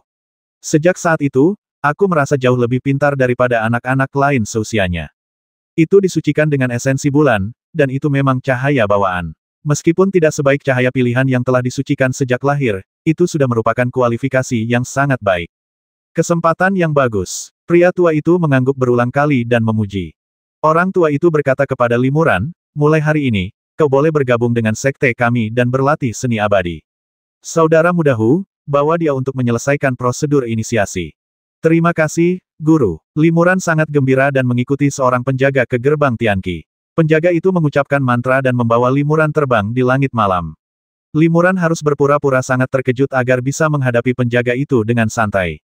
Limuran bertemu dengan beberapa pengurus Tianqimen lainnya, yang semuanya berada di tahap tubuh sejati, dan beberapa kultivator tahap Yuanshen, yang merupakan tetua Tianqimen dan memegang posisi yang sangat tinggi. Melihat bahwa tidak satu pun dari kultivator tahap Yuanshen ini yang menyadari kekurangannya, Limuran merasa sedikit lega. Dengan cara ini, Limuran bergabung dengan Sekte Tianqi dengan sangat lancar dan menjadi murid tingkat rendah Sekte Tianqi. Para pengurus Sekte Tianqi hanya menanyakan tentang asal-usul cahaya ilahinya dan menguji kualitasnya, tanpa bertanya lebih lanjut. Siapa namamu? Seorang pelayan mengeluarkan token giok dan bersiap mengukir nama Limuran di atasnya sebagai tanda pengenalnya. Zhao Wuming, kata Limuran tanpa berpikir.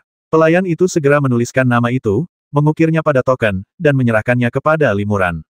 Kepala pelayan itu kemudian memberi instruksi, ini sudah larut malam. Kalian harus beristirahat di sini malam ini. Seseorang akan mengantar kalian bertemu dengan rekan-rekan seperguruan kalian keesokan harinya. Mulai sekarang, berlatihlah dengan tekun sesuai dengan teknik yang diberikan oleh sekte. Jangan malas. Jika ada yang tidak kalian pahami, ada kepala pelayan khusus yang akan membimbing kalian. Ya, terima kasih, Guru Abadi, kata Limuran. Pengurus itu melanjutkan, begitu kalian masuk sekte, panggil saja saya Paman Master. Yang berjubah putih adalah Paman Master, yang berjubah perak adalah tetua sekte kami. Aturan sekte kami santai, dan tidak banyak formalitas. Yang perlu kalian lakukan hanyalah berlatih dengan tekun. Ya, terima kasih atas bimbinganmu, Paman Master. Limuran mengucapkan terima kasih lagi padanya. Pelayan itu mengangguk puas lalu pergi. Setelah pelayan itu pergi, Limuran diam-diam terkejut. Aneh, dia baru saja mulai berlatih, dan paling-paling dia hanya murid tahap Qi dan Meridian. Bagaimana mungkin dia memanggil seorang kultivator di tahap tubuh sejati dengan sebutan Paman Master? Seharusnya dia memanggilnya Paman Master Agung, kan? Lalu ketika dia melihat seorang kultivator di tahap pengembaraan ilahi, dia seharusnya memanggilnya saudara. Nah, di dunia spiritual, kultivator di tahap Qi dan Meridian dan tahap pengembaraan ilahi dianggap sebagai kultivator pemula, jadi mereka memang bisa saling memanggil sebagai saudara. Tapi bagaimana seharusnya seorang kultivator di tahap fase Dharma dipanggil? Memikirkan hal ini, Limuran tiba-tiba merasa merinding. Ia kemudian menyadari bahwa setelah memasuki gerbang kiamat, ia telah melihat banyak kultivator. Dengan penglihatannya, ia dapat mengetahui tingkat kultivasi umum lawan tanpa menggunakan indera ilahinya, tetapi ia belum pernah melihat seorang kultivator di tahap fase Dharma. Logikanya, untuk sekte menengah seperti ini, mayoritas kultivator seharusnya berada di tahap fase Dharma dan fase tubuh sejati. Jumlah kultivator tahap fase Dharma seharusnya sangat banyak, jadi mengapa jumlahnya begitu sedikit? Mungkinkah gua mereka tidak dekat dengan gerbang gunung, jadi aku tidak bertemu mereka? Limuran menghabiskan malam pertamanya di gerbang Tianqi dengan keraguan. Keesokan harinya, seorang pengurus datang menjemputnya dan membawanya ke puncak Tianxiu. Apakah puncak Tianxiu tempat murid tingkat rendah seperti kita berlatih? Tanya Limuran. Ya, tapi tidak sepenuhnya, kata pengurus itu, hanya murid sepertimu yang memiliki cahaya alami atau tubuh spiritual alami, dengan bakat luar biasa, yang memenuhi syarat untuk tinggal dan berkultivasi langsung di puncak Tianxiu. Para pemuda fana yang belum tercerahkan tetapi memiliki bakat baik tinggal di puncak Xinxiu. Hanya mereka yang telah tercerahkan dan memiliki bakat luar biasa yang dapat memasuki puncak Tianxiu untuk berkultivasi. Jika bakat mereka rata-rata, mereka hanya dapat berkultivasi di puncak Fanxiu. Apakah ada perbedaan antara puncak Tianxiu dan puncak Fanxiu? Tanya Limuran penasaran. Tentu saja berbeda, kata pengurus itu. Meskipun Qi Langit dan Bumi kurang lebih sama, para murid puncak Tianxiu diberikan 10 ramuan setiap bulan untuk mempercepat kultivasi mereka. Puncak Tianxiu juga memiliki 10 pengurus yang secara khusus bertanggung jawab membimbing para murid puncak Tianxiu dalam menghadapi kesulitan kultivasi mereka. Di sisi lain, para murid puncak Fanxiu hanya diberikan 3 ramuan setiap bulan, dan totalnya hanya ada 3 pengurus yang membimbing kultivasi mereka. Banyak sekali ramuan yang tersedia. Limuran terkejut mendengarnya. Sekte kiamat memang seperti yang dikabarkan, dan sangat bermanfaat bagi para kultivator tingkat rendah. Namun, mungkin karena ia tidak banyak bertemu dengan para kultivator fase Dharma, atau mungkin karena para pejabat fase tubuh sejati ini terlalu mudah didekati, ia merasakan firasat aneh yang tak terlukiskan. Gerbang kiamat ini ternyata tidak sesederhana yang terlihat di permukaan. Sang pengurus membawa Limuran ke puncak Tianxiu dan menyiapkan paviliun yang luas untuknya. Ia juga memberinya beberapa peralatan sihir dasar, seperti tas penyimpanan dan batu roh. Terakhir, ia memberinya sebuah metode kultivasi atribut gelap yang memang sangat cocok untuk bakat cahaya suci Limuran. Kalian tidak perlu terburu-buru berkultivasi, saran pengurus itu. Berkenalanlah saja dengan saudara-saudara yang lain. 3 hari lagi, pengurus akan menjelaskan metode kultivasi kepada kalian semua. Setelah manajer selesai memberikan instruksi, dia meninggalkan gua Limuran. Sekte kiamat sangat baik kepada murid-muridnya yang rendah. Apa aku terlalu curiga? Pikir Limuran dalam hati.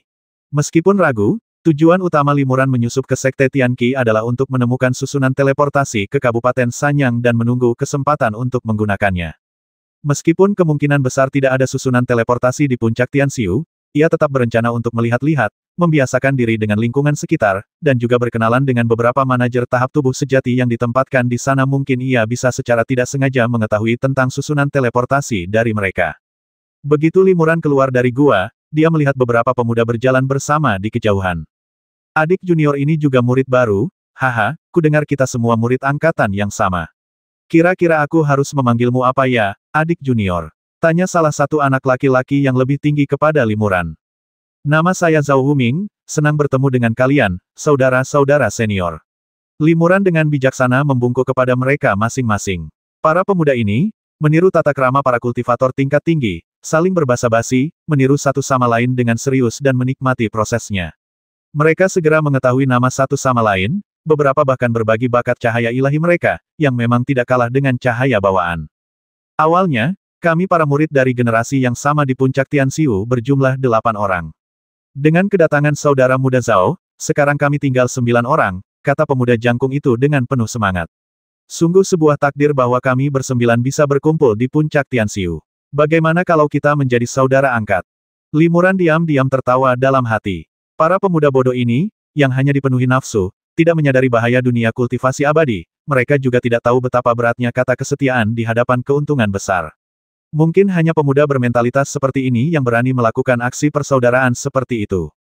Namun, usulan ini disetujui dengan suara bulat oleh para remaja lainnya. Limuran tentu saja tidak bisa menolak, jadi ia terpaksa menyetujuinya dengan berat hati. Masih ada beberapa rekan seperguruan yang tersisa. Ayo kita panggil mereka untuk menjadi saudara angkat. Sambil berbicara, para pemuda itu menyerbu ke paviliun-paviliun lain.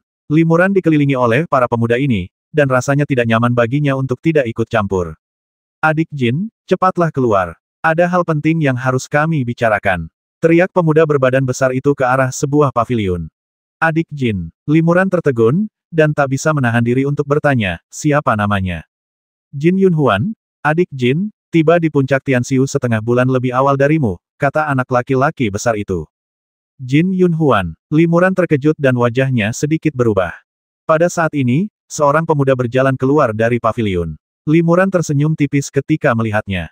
Benar-benar dia, pemuda itu adalah Jin Yunhuan, seorang kultivator tubuh spiritual awal yang pernah bertarung sengit dengannya di lembah roh jahat belum lama ini dan menyaksikan bersamanya proses ras roh membuka jiwa mereka dengan nyawa mereka. Kenapa dia ada di sini? Kenapa dia berpura-pura menjadi murid rendahan? Limuran terkejut. Pikirannya berpacu dan ia samar-samar menebak sesuatu. Jin Yunhuan jelas tidak menyangka akan bertemu Limuran di sini. Meskipun penampilan Limuran telah banyak berubah, ia masih mengenalinya. Jin Yunhuan terdiam dan ekspresinya berubah beberapa kali dalam sekejap, tetapi dia segera tenang. Bagaimanapun, mereka adalah kultivator tingkat tinggi. Sekalipun hati mereka bergejolak, mereka bisa tetap tenang di permukaan. Ia dan Limuran sama-sama memiliki kemampuan ini. Karena itu, perubahan ekspresi mereka hanya sesaat, dan para pemuda itu tidak menyadari apapun. Para pemuda itu berbicara kepada Jin Yunhuan tentang persaudaraan, dan semua orang sangat antusias. Jin Yunhuan tidak ingin menjelek-jelekkan mereka, jadi dia, seperti Limuran, setuju dengan enggan. Namun, dia tidak dapat menahan diri untuk tidak menatap Limuran beberapa kali lagi, namun melihat Limuran menunjuk ke langit dan mengacungkan dua jarinya. Jin Yunhuan segera mengerti dan berhenti menatap Limuran. Tak lama kemudian, kesembilan pemuda itu berkumpul. Mereka bahkan dengan hikmat menunjuk seorang pengurus di panggung tubuh sejati untuk memimpin dan menyaksikan upacara tersebut, dan mengadakan upacara sumpah persaudaraan yang cukup megah. Setiap pemuda mengucapkan sumpah, dan menggunakan pisau ajaib untuk memotong jarinya, memeras beberapa tetes darah, lalu menyatukan darah masing-masing. Penanggung jawab tahap tubuh sejati mencampurkannya ke dalam mata air spiritual, menyalakan jimat sumpah jiwa, dan meleburnya ke dalam mata air spiritual. Akhirnya, pengurus membagi air mata air spiritual menjadi 9 bagian, 1 bagian untuk setiap orang. Kepala pelayan berkata, karena kalian semua adalah saudara angkat dari sekte yang sama, kami akan mengurutkan kalian sesuai urutan masuk. Feng Xingyun, kamu tiba di puncak Tianxiu paling awal di antara kalian bersembilan, jadi kamu yang tertua. Zhao Wuming, kamu tiba di puncak Tianxiu paling akhir, jadi kamu yang ke-9. Feng Xingyun, kamu yang mengucapkan sumpah duluan. Baik. Pemuda jangkung Feng Xingyun berdiri dari mata air spiritual di depannya, membungkuk ke langit, dan berkata dengan sungguh-sungguh murid Feng Xingyun dan 8 saudara telah bersumpah untuk menjadi saudara. Kita akan berbagi suka dan duka, hidup dan mati bersama, dan memulai jalan menuju keabadian. Setelah berkata demikian, Ia meminum air mata air spiritual itu dalam satu tegukan. Para pemuda lainnya pun melakukan hal yang sama. Jin Yunhuan, yang berada di peringkat ketujuh, juga melakukan hal yang sama tanpa sepatah kata pun. Akhirnya, giliran Limuran, dan ia pun mengikutinya, meminum air mata air spiritual. Kesembilan pemuda itu berlutut ke arah langit serempak, menyempurnakan ikatan persaudaraan mereka. Feng Xingyun berkata, mulai hari ini, kita akan saling memanggil saudara. Saudara kedua, saudara ketiga. Pemuda berbadan besar ini memiliki aura bak bos, tetapi jika dia tahu bahwa Jin Laoqi dan Zhao Laojiu yang disebutkannya sebenarnya adalah orang-orang dengan tingkat kultivasi yang sangat tinggi yang tidak bisa dia kagumi, aku ingin tahu apa yang akan dia rasakan. Malam itu, Limuran duduk diam di guanya. Di depannya ada sepoci teh panas dan dua cangkir teh. Benar saja, tak lama kemudian, suara Jin Yunhuan terdengar dari luar pintu. Kakak ke-9 ada di sini. Kakak ke-7 ingin bertemu denganmu tentang sesuatu. Kakak ke-7, silakan masuk. Limuran setuju dan mempersilakan Jin Yun masuk ke dalam gua. Apakah nyaman untuk berbicara di sini? Jin Yunhuan tiba-tiba berbisik kepada Limuran. Ia tidak memiliki energi spiritual, namun ia mampu melakukan teknik ini, menunjukkan kendali luar biasa atas kekuatan magisnya. Ia pasti memiliki cara canggih untuk menyamar sebagai seorang kultivator tingkat rendah tanpa terdeteksi. Limuran mengangguk. Tanpa membuka bibirnya, sebuah kesadaran ilahi yang samar mencapai telinga Jin Yunhuan, dan suara Limuran datang dari kesadaran ilahi itu. Ini sangat tidak nyaman. Ada cukup banyak kultivator tubuh sejati di sini, dan tidak nyaman bagi kita untuk memasang perisai isolasi. Kita hanya bisa berkomunikasi secara rahasia seperti ini. Jin Yunhuan pun mengangguk, dan melihat dua cangkir teh hangat di atas meja, ia tersenyum tipis saat kita bersumpah persaudaraan di siang hari. Ia bercerita tentang ikatan persaudaraan mereka, tetapi diam-diam menyampaikan suaranya, kekuatan spiritual Daoyou sungguh luar biasa. Di permukaan, tampak seperti tidak ada kekuatan spiritual yang meninggalkan tubuhnya, namun ia dapat mengirimkan suara melalui kekuatan spiritual. Dilihat dari gerak-gerik Daoyou Zhao di siang hari, sepertinya ia ingin aku menemuinya pada jaga kedua malam ini. Aku benar. Limuran dengan tenang menceritakan kejadian persaudaraan mereka pada hari itu, dan pada saat yang sama, ia mengirimkan pesan telepati, mengapa rekan Daois Jin ada di sini. Jin Yunhuan berkata, saya baru saja akan menanyakan pertanyaan ini kepada rekan Daois Li. Rekan Daois Zhao benar-benar cakap, dia bisa melacak kita begitu cepat. Namun, rekan Daois Zhao berjanji kepada saya bahwa dia tidak akan terlibat dalam masalah ini lagi. Hati Limuran tergerak mendengar ini. Apakah Sekte Kiamat benar-benar terkait dengan transaksi suku peri? Ini sesuatu yang tak pernah kuduga. Sejujurnya, aku datang ke sini bukan untuk mencari petunjuk. Aku ingin menggunakan susunan teleportasi Sekte Kiamat untuk mencapai Kabupaten Sanyang, dan aku justru datang ke sini tanpa sengaja. Jadi itu hanya kebetulan, tanya Jin Yunhuan terkejut. Kupikir rekan Daois Zhao telah menemukan beberapa petunjuk dan menemukan tempat ini. Memang, Sekte Tianqi ini sangat aneh, dan kelompok kultivator tingkat rendah yang terbasmi di masa lalu berasal dari sekte ini. Limuran mengerutkan kening dan berkata, karena rekan Daois Jin telah menemukan sumbernya, mengapa tidak memberitahu sekte-sekte besar dan membasmi mereka? Sekte Tianqi ini hanyalah kekuatan biasa, jadi seharusnya tidak sulit untuk membasminya. Jin Yunhuan menggelengkan kepalanya berulang kali. Masalah ini masih belum sesederhana itu. Berdagang dengan roh bukanlah fondasi Sekte Kiamat, itu hanya sebagian kecil dari strategi mereka. Mereka punya rencana yang lebih besar, dan aku hanya punya sedikit petunjuk tentangnya. Aku perlu menyelidikinya lebih lanjut. Rencana yang lebih besar. Limuran skeptis. Jin Yunhuan berkata, pernahkah kau mendengar kisah Sekte Kiamat yang membawa murid-murid berprestasi tingkat rendah ke tempat yang disebut Tanah Suci Kultivasi? Hasilnya, basis kultivasi beberapa murid meningkat pesat, dan mereka maju ke tahap Yuanshen hanya dalam waktu lebih dari 100 tahun. Limuran mengangguk. Saya memang pernah mendengarnya, tetapi saya khawatir rumor ini salah, atau ini merupakan kejadian yang terisolasi. Tidak, kata Jin Yunhuan, berdasarkan beberapa petunjuk yang kumiliki, ini benar sekali. Dan bukan hanya satu kultivator yang mengalaminya. Ada cukup banyak kultivator yang tingkat kultivasinya meningkat drastis dalam waktu yang sangat singkat, mencapai tahap Yuanshen, dan beberapa bahkan berada di tahap Yuanshen tengah atau akhir. Yuanshen tahap tengah atau akhir. Limuran terkejut. Bagaimana ini mungkin? Dia sendiri adalah seorang kultivator di tahap tengah alam jiwa, dan bakatnya cukup bagus. Dari tahap pengembaraan ilahi hingga tahap tengah alam jiwa, dia telah berkultivasi selama hampir 1000 tahun. Bahkan jika dunia spiritual kaya akan sumber daya kultivasi, itu akan memakan waktu setidaknya 3 hingga 500 tahun. Bagaimana mungkin itu dicapai hanya dalam 100 tahun? Apakah benar-benar ada yang disebut tanah suci untuk bercocok tanam di Kabupaten Sanyang? Tanya Limuran ragu. Tidak ada. Jin Yunhuan menggelengkan kepalanya dengan tegas dan berkata, karena aku sudah berlatih di Kabupaten Sanyang selama bertahun-tahun, aku belum pernah mendengar tentang tempat suci untuk berkultivasi di Kabupaten Sanyang. Limuran terkejut ketika mendengar ini jadi, apa yang disebut tanah suci kultivasi hanyalah kedok. Jin Yunhuan mengangguk. Ya, pasti ada konspirasi yang lebih besar di sini. Sekte seperti Sekte Tianqi kekurangan banyak kultivator di tahap Citra Dharma, tahap tubuh sejati, dan tingkat menengah dan kuat lainnya. Jika tidak ada kekuatan besar yang diam-diam mendukungnya, sekte ini pasti sudah ditelan dan disingkirkan oleh kekuatan lain sejak lama. Sekte ini telah mampu berdiri selama ribuan tahun tanpa runtuh, jadi pasti ada kekuatan yang lebih besar lagi yang diam-diam mendukungnya. Jika kita mengungkap urusan Sekte Kiamat, sekte tersebut tentu akan cepat diberantas. Namun, kekuatan di baliknya sulit diungkap. Selama mereka mengubah penampilan, lokasi, dan sekte mereka, mereka masih dapat melakukan kegiatan serupa secara diam-diam. Oleh karena itu, hanya dengan mengungkap kekuatan-kekuatan besar di balik Sekte Kiamat, kita dapat benar-benar memahami rantai kepentingan yang ada di balik Sekte Kiamat, kekuatan-kekuatan apa saja yang terhubung oleh rantai kepentingan tersebut, dan apa saja rencana jahat mereka.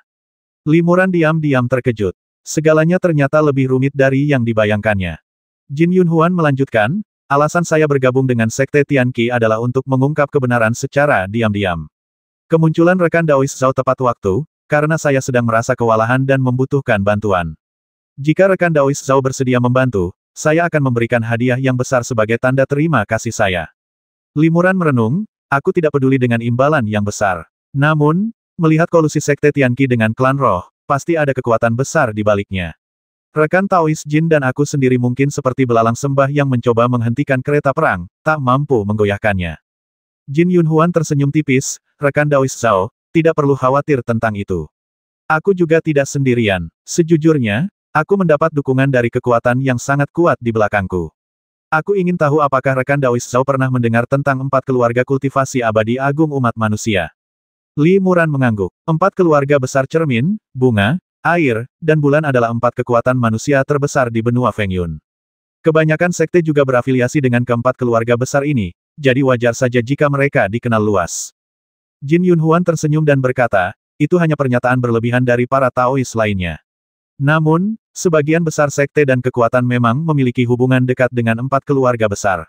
Namun, bunga cermin dan bulan air hanyalah nama panggilan. Apakah Taois Zhao tahu asal-usul sebenarnya dari 4 keluarga besar?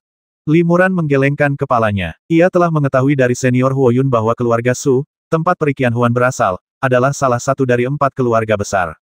Namun, ia tidak begitu jelas tentang asal-usul spesifik mereka.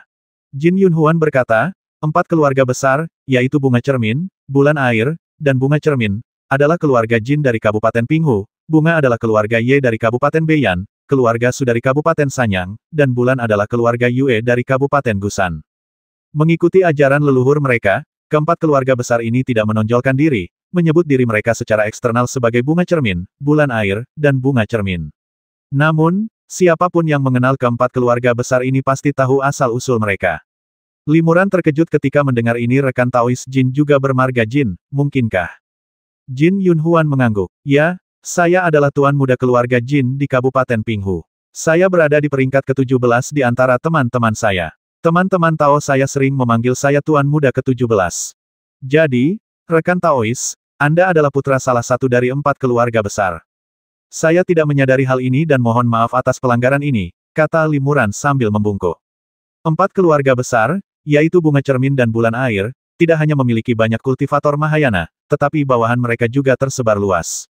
Sebagai putra keluarga bangsawan, Jin Yunhuan memegang posisi terhormat. Bahkan para kultivator di tahap akhir tubuh roh pun akan dengan hormat memanggilnya tuan muda ke-17.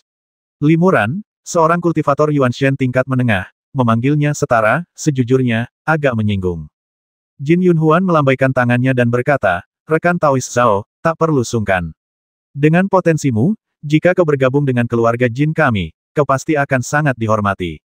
Jika kau sukses dalam kultivasimu di masa depan, kau juga bisa setara dengan guru-guru muda seperti kami.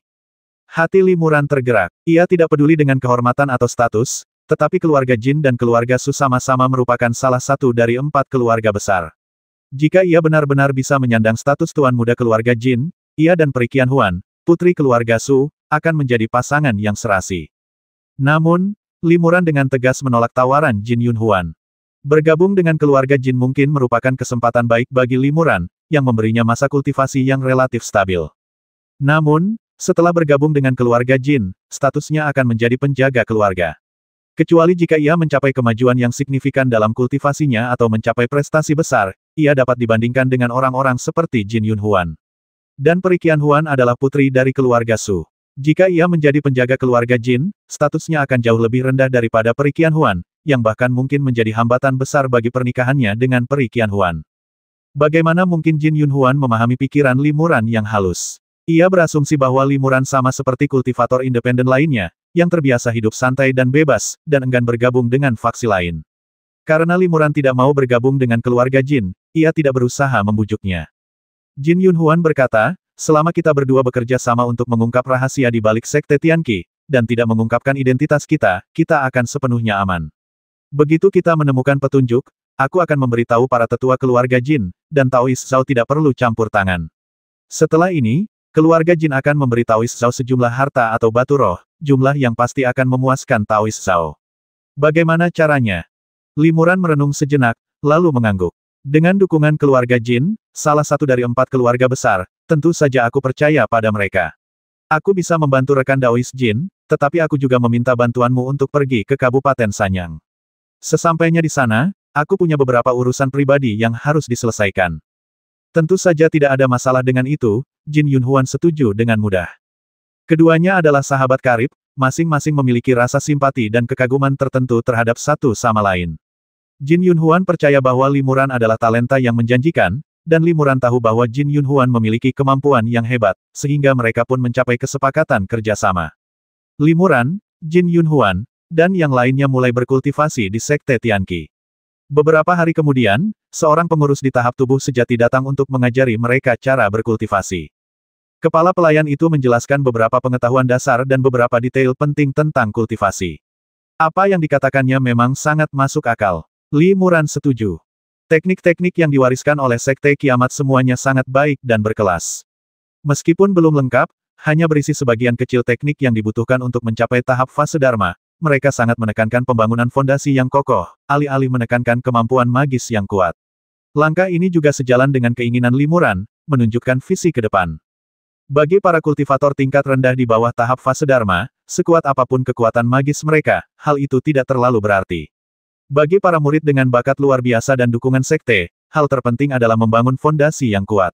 Kekuatan magis dan kesadaran spiritual tidak boleh terlalu lemah. Ketika alam mereka ditingkatkan di masa depan, mereka secara alami akan mampu menunjukkan kekuatan magis yang dahsyat. Kepala pelayan berpesan kepada Limuran dan yang lainnya untuk berlatih dengan tekun dan menanyakan pertanyaan apapun yang mereka miliki. Ia juga membawakan beberapa botol ramuan dan memberikannya kepada Limuran dan yang lainnya. Meskipun ini adalah ramuan tingkat rendah dan tidak terlalu berharga, fakta bahwa ramuan ini dibagikan secara cuma-cuma kepada para pengikutnya sudah cukup untuk menunjukkan kemurahan hati Sekte Kiamat. Setelah itu, Limuran dan yang lainnya kembali ke gua mereka sendiri dan mulai berlatih. Sejauh ini, meskipun Limuran memiliki banyak keraguan di hatinya, ia belum menemukan kekurangan apapun pada Sekte Kiamat. Semua yang dilakukan Sekte Kiamat tampaknya hanya untuk membina murid-murid tingkat rendah seperti mereka, dan tidak ada niat jahat sama sekali. Semua murid puncak Tianxiu sangat berbakat. Dengan persediaan ramuan yang melimpah dan bimbingan cermat dari para tetua di tahap tubuh sejati, mereka mencapai kemajuan pesat. Agar identitasnya tidak terungkap, Limuran terpaksa berlatih serangkaian keterampilan atribut gelap yang tidak diketahui ini. Namun, baginya, ia mungkin bisa menyelesaikan semua keterampilan di tangannya dalam 3 hingga 5 hari. Ia hanya perlu meluangkan sedikit waktu untuk mengikuti perkembangan murid-murid lainnya. Sisa waktunya, Limuran berkultivasi di Gua Langyan. Ia menggunakan hantu serangga kehidupannya sendiri, Gu, untuk menciptakan avatar yang bersembunyi di dalam gua, sehingga mustahil bagi petugas tahap tubuh sejati untuk mendeteksinya. 7 atau 8 tahun kemudian, murid-murid mereka telah maju secara signifikan, semuanya mencapai tahap pengembaraan ilahi. Kesembilan murid yang telah bersumpah persaudaraan dengan puncak Tianxiu telah berhasil maju ke tahap pengembaraan ilahi. Dan sebagian besar murid puncak Fanxiu juga telah mencapai tahap pengembaraan ilahi atau hampir mencapai tahap pengembaraan ilahi. Melihat peningkatan kultivasi para pendeta dunia spiritual ini dari hari ke hari, Limuran berpikir kembali ke kesulitan-kesulitan yang telah dihadapinya ketika ia maju ke tahap pengembaraan ilahi di alam bawah, dan tak dapat menahan perasaan emosional.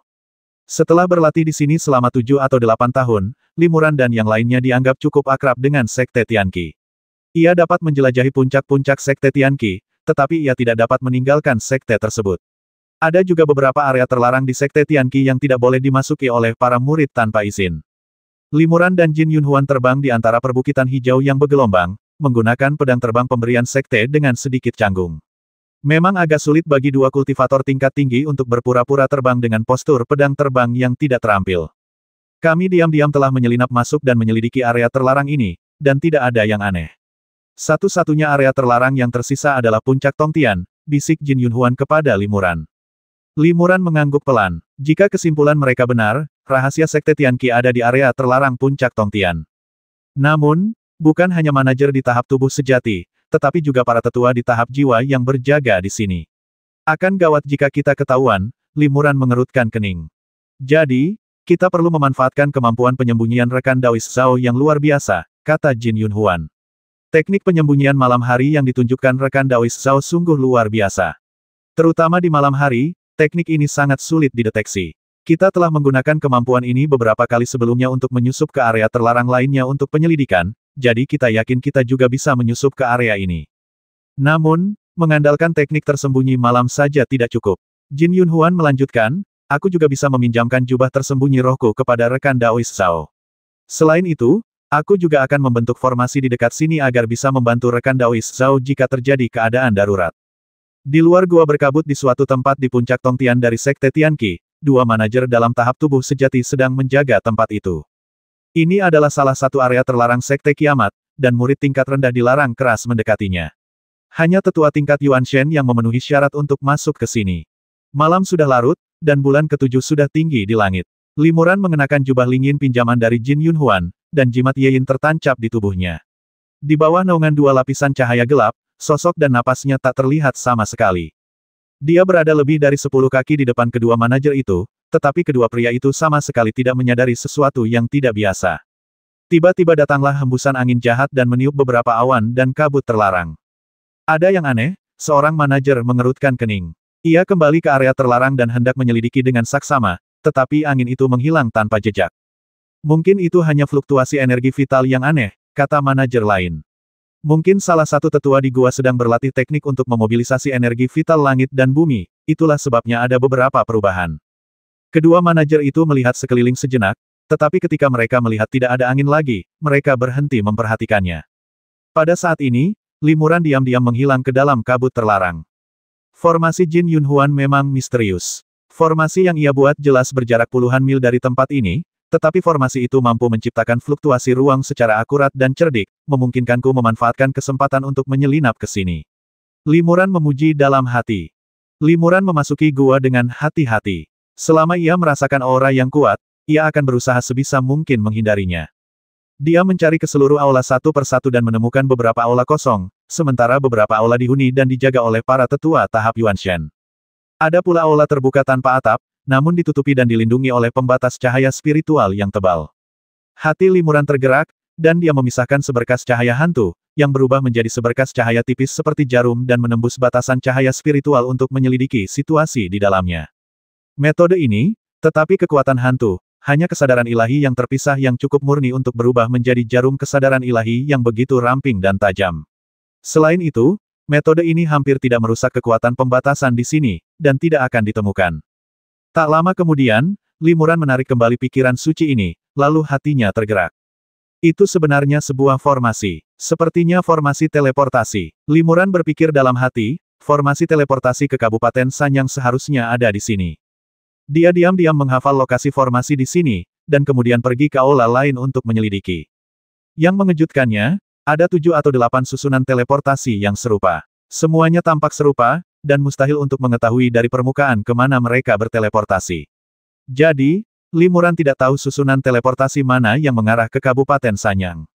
Sepertinya aku tidak bisa bertindak gegabah, pikir Limuran. Ada banyak kultivator tingkat jiwa di sini, dan formasi-formasi itu disegel oleh batasan. Jika mereka menggunakan formasi-formasi ini secara paksa, mereka harus melanggar batasannya, yang pasti akan membuat para kultivator tingkat jiwa di sini dan seluruh sekte Tianqi waspada. Limuran terus menyelidiki, mencari petunjuk lain atau solusi yang layak. Tiba-tiba, saat melewati sebuah aula, ia mendengar suara yang familiar. Itu dia, hati Limuran bergetar. Para kultivator memiliki ingatan yang luar biasa. Jika Limuran ingat dengan benar, ini pasti suara kultivator bernama Wei yang berdagang dengan ras roh. Limuran memanfaatkan misteri jimat tersembunyi malam dan jubah tersembunyi roh untuk diam-diam mendekat. Ia bersembunyi di balik pilar batu, perlahan-lahan menengadah, dan mengamati dengan saksama. Seperti yang diduga, ia melihat sendiri kultivator bermarga Wei. Ada beberapa kultivator tingkat Yuan Shen di depannya. Limuran mengenali mereka. Mereka semua adalah tetua Sekte Kiamat. Sekte Kiamat memang bersekongkol dengan ras roh. Hati Limuran tergerak. Sebelumnya ia hanya ragu, tetapi kemunculan kultivator bernama Wei di Sekte Kiamat pada dasarnya merupakan bukti kuat. Kultivator bermarga Wei itu tengah memberikan instruksi pada beberapa tetua Sekte Kiamat, dan tetua tersebut amat hormat padanya. Kultivator bermarga Wei itu berkata, "Saya telah menerima perintah untuk memimpin sekelompok murid ke Kabupaten Sanyang. Mohon persiapkan diri dengan baik dan lanjutkan seperti biasa." Ya, kami akan segera melakukannya. Para tetua menyetujuinya secara berurutan. Berapa banyak murid yang memiliki kualifikasi kelas 1? Tanya kultivator bernama Wei. Seorang tetua menjawab, "Senior, ada 3 kelompok murid yang cocok untuk puncak Tianxiu, totalnya 25 orang. Ada lebih dari 500 murid di puncak Fanxiu. Jika kita memilih sekelompok murid yang luar biasa dari antara mereka, kita bisa menambahkan sekitar 20 orang lagi." Kultivator bermarga Wei mengangguk dan berkata, "Baiklah, jika kita memiliki total 50 orang, itu sudah cukup. Sisanya yang tidak memenuhi persyaratan akan diperlakukan seperti domba dan ditempatkan di dalam sekte terlebih dahulu. Setelah beberapa tahun, ketika kita memiliki cukup orang, kita dapat berdagang dengan ras roh." Ya, para tetua menyetujui. Limuran diam-diam terkejut ketika mendengar ini. Dari sudut pandang ini, para murid yang mati sia-sia dalam perdagangan dengan ras roh hanyalah orang-orang tereliminasi yang tidak diinginkan Tianqimen, sementara para murid puncak Tianxiu dan murid-murid puncak Fanxiu yang luar biasa adalah orang-orang yang paling dihargai oleh Tianqimen. Pasti ada konspirasi di balik ini.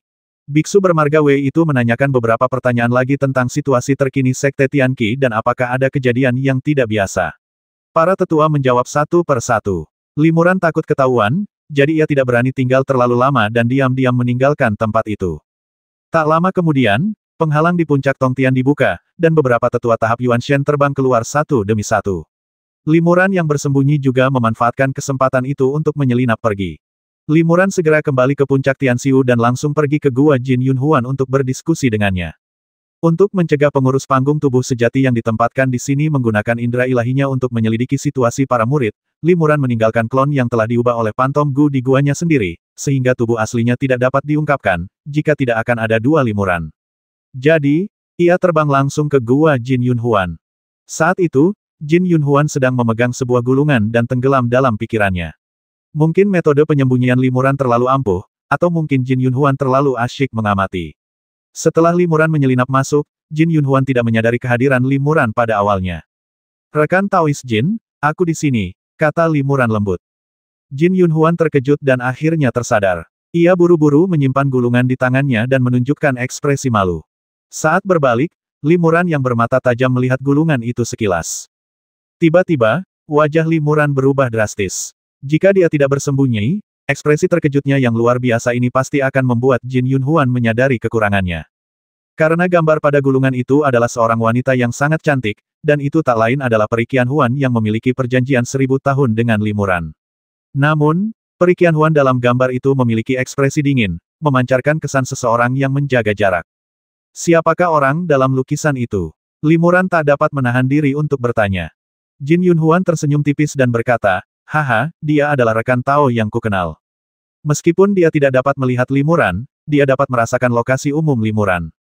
Limuran melepas jubah Lingyin dan mengembalikannya kepada Jin Yunhuan. Meskipun Limuran masih berada di bawah pengaruh jimat tersembunyi malam, Jin Yunhuan berhasil mengetahui lokasi spesifik Limuran. Baru saja, rekan Daois Jin cukup terpesona. "Peri ini pastilah yang dikagumi rekan Daois Jin," tanya Limuran dengan tenang. Jin Yunhuan tidak menyangkalnya. Ia mengangguk dan mendesah, "Ya, aku memang sangat terpesona padanya. Sayang sekali dia meremehkanku." Oh, Limuran terkekeh dalam hati, tetapi berpura-pura bingung dan bertanya, rekan Taois Jin adalah tuan muda dari keluarga bangsawan, dan kultivasi serta temperamennya sangat baik. Bagaimana mungkin ada wanita yang meremehkan rekan Taois Jin? Siapa dia? Jin Yunhuan menggelengkan kepalanya dengan getir dan berkata, identitasnya juga luar biasa. Dia putri keluarga bangsawan, dan dia juga yang paling belak-belakan. Sebagai perbandingan, aku hanyalah tuan muda biasa yang menduduki peringkat ke-17 dalam keluarga Jin. Aku tidak layak untuknya. Benarkah? Li Muran terkejut. Ternyata identitas Peri Qianhuan jauh lebih luar biasa daripada yang dibayangkannya. Jin Yunhuan bergumam dalam hati, biasanya aku tidak mengungkapkan pikiranku kepada orang luar. Tapi karena rekan Daois Zhao secara tidak sengaja menemukannya hari ini, tidak perlu menyembunyikannya. Sejujurnya, salah satu alasan aku mengambil risiko menyelidiki rahasia di balik Sekte Tianqi sendirian adalah demi orang di dalam lukisan itu. Saya telah berlatih di Kabupaten Sanyang selama bertahun-tahun, berharap dapat lebih sering bertemu dengan sosok dalam lukisan itu. Namun, sulit untuk bertemu dengannya, dan bahkan ketika kami bertemu, ia memperlakukan saya dengan tatapan dingin dan enggan. Saya berpikir, jika saya dapat mencapai sesuatu yang luar biasa atau meraih prestasi besar, mungkin ia akan memandang saya dengan mata baru. Li Muran tercengang. Ia tak menyangka Jin Yunhuan begitu tergila-gila. Sayangnya, yang ia sukai adalah Peri Qianhuan, dan Qianhuan telah diam-diam menjalin hubungan dengannya di alam bawah. Li Muran tidak dalam posisi untuk mengungkap hal ini, jadi ia memberikan saran tidak langsung rekan Taois Jin, terlepas dari statusmu, wanita ini tampaknya kurang memperhatikanmu. Mungkinkah dia sudah memiliki seseorang yang dicintainya? Jika ya, rekan Taois Jin, jangan terlalu khawatir. Jin Yunhuan mengangguk dan berkata, sahabat Zhao, apa yang kau katakan memang masuk akal. Namun, aku memang telah meminta seseorang untuk menyelidikinya secara menyeluruh, dan dia tidak memiliki kekasih, juga tidak bertunangan. Jika bukan karena itu, aku tidak akan bertahan dalam pengabdianku sampai sekarang. Li Muran sedikit mengernyit. Tuan muda dari keluarga bangsawan seperti Jin Yunhuan sangat tertarik pada Peri Qianhuan. Ia tidak tahu berapa banyak pengagum dan pengejar di sekitarnya. Di satu sisi, ia tersentuh oleh kasih sayang khusus Peri Qianhuan kepadanya, dan di sisi lain, ia juga ingin bertemu dan bersatu kembali dengan Peri Qianhuan sesegera mungkin untuk menghindari masalah lebih lanjut. Perjanjian 1000 tahun. Huan Li telah menungguku selama lebih dari 500 tahun. Aku tidak bisa membiarkannya menunggu dalam keadaan tanpa harapan ini lebih lama lagi. Sekalipun kultivasiku tidak tinggi, sekalipun statusku tidak setara, aku harus bertemu dengannya sesegera mungkin, pikir Li Muran dalam hati. Rekan Taois Zhao, apakah kau sudah menemukan petunjuk? Jin Yunhuan bertanya pada Li Muran, menarik kembali pikiran Li Muran yang berada ribuan mil jauhnya. Li Muran mengangguk dan berkata dengan serius, kami telah menemukan sesuatu. Kultivator bernama Wei itu datang ke gerbang Tianqi. Kultivator bermarga Wei yang mana? Jin Yunhuan awalnya tertegun, lalu bertanya, mungkinkah dia yang membuat kesepakatan dengan ras roh? Dari sini, sepertinya rencana Sekte Kiamat akan segera dimulai. Itu dia, kata Li Muran, tapi kali ini dia bilang akan pergi ke Kabupaten Sanyang dengan 50 murid berkualifikasi tinggi. Sepertinya dia tidak akan berdagang dengan ras roh. Li Muran menceritakan kepada Jin Yunhuan apa yang didengarnya, dan Jin Yunhuan menunjukkan kegembiraan saat mendengarnya. Bagus sekali, kata Jin Yunhuan, asalkan mereka mulai bertindak, kita akan punya kesempatan untuk mengungkap tujuan mereka yang sebenarnya. Dan dari apa yang dia katakan, kita bisa menyimpulkan bahwa semua murid puncak Tianxiu akan dibawa ke Kabupaten Sanyang. Kita hanya perlu menyembunyikan identitas kita agar tidak ketahuan. Dengan begitu, kita bisa dengan mudah menyamar dan terhindar dari banyak masalah. Li Muran mengangguk, setuju. Ia selalu ingin pergi ke Kabupaten Sanyang, dan sekarang adalah kesempatan yang tepat. Ia hanya perlu berbaur dengan murid-murid tingkat rendah ini, lalu dibawa ke Kabupaten Sanyang oleh para kultivator Sekte Kiamat, dan akhirnya menemukan kesempatan yang tepat untuk melarikan diri diam-diam dan bertemu kembali dengan Peri Qianhuan. Li Muran berkata, kita memang bisa terus menyembunyikan identitas kita dan menyelidiki kebenaran secara diam-diam. Namun, jika kita berada dalam situasi yang sangat berbahaya, pertama-tama kita harus mencoba melarikan diri dan melindungi diri sendiri, dan tidak mengambil risiko terlalu besar demi keserakahan. Tentu saja, kata Jin Yunhuan, ada juga cabang keluarga Jinku di Kabupaten Sanyang. Begitu sampai di sana, aku akan diam-diam menghubungi mereka dan tidak akan membiarkan rekan Daois Zhao terpuruk. Setelah berdiskusi, keduanya memutuskan untuk tetap diam dan menunggu dan melihat apa yang akan terjadi. Pada hari kedua, manajer mengumumkan bahwa 50 murid dengan kualifikasi terbaik akan dipilih untuk pergi ke Tanah Suci Kultivasi di Kabupaten Sanyang untuk berlatih. Ini akan menjadi kesempatan yang sangat baik bagi murid-murid tingkat rendah mereka untuk mencapai kemajuan besar dalam kultivasi mereka. Lebih dari 20 murid puncak Tianxiu bisa mendapatkan kesempatan ini secara langsung, sementara murid puncak Fanxiu harus memulai seleksi dan memilih lebih dari 20 orang yang beruntung untuk pergi ke Kabupaten Sanyang bersama-sama. Mendengar hal ini, para murid puncak Tianxiu sangat gembira. Mereka menganggapnya sebagai anugerah. Konon, banyak murid telah mencapai tahap Yuanshen dalam 100 tahun setelah mengunjungi tempat kultivasi suci tersebut. Sekalipun mereka tidak dapat berkultivasi secepat itu, jika mereka dapat mencapai tahap citra dharma atau tubuh sejati, itu tetap akan menjadi kesempatan yang luar biasa. Selama beberapa hari terakhir, Sekte Tianqi menjadi sangat ramai dengan masalah ini. Tak hanya para murid Fan Xiufeng yang akan menjalani seleksi, bahkan banyak tetua Yuanshen tingkat tinggi pun merasa khawatir. Banyak tetua, yang telah mengasingkan diri selama bertahun-tahun dan jarang menginjakkan kaki di sekte, kini muncul, menunjukkan keprihatinan serius Sekte Tianqi terhadap masalah ini. 7 hari kemudian, 50 murid di tahap pengembaraan ilahi berkumpul di suatu tempat di puncak Tianxiu. Mereka semua adalah bintang yang sedang naik daun dengan bakat luar biasa dan potensi kultivasi yang besar. Limuran dan murid-murid puncak Tianxiu lainnya termasuk di antara mereka. Setelah itu, lebih dari 10 tetua di tahap Yuanshen dan 2 manajer di tahap Zhensen secara pribadi membawa mereka dan terbang ke daerah terlarang di puncak Tongtian. Pembatasan di area terlarang telah dicabut, dan para murid, dipimpin oleh para tetua, tiba langsung di susunan teleportasi di sebuah aula besar. 2 kultivator tingkat tinggi lainnya sedang menunggu di samping susunan teleportasi. Salah satunya adalah kultivator bermarga Wei. Yang lainnya adalah seorang pria tua yang tingkat kultivasinya setara dengan kultivator bermarga Wei.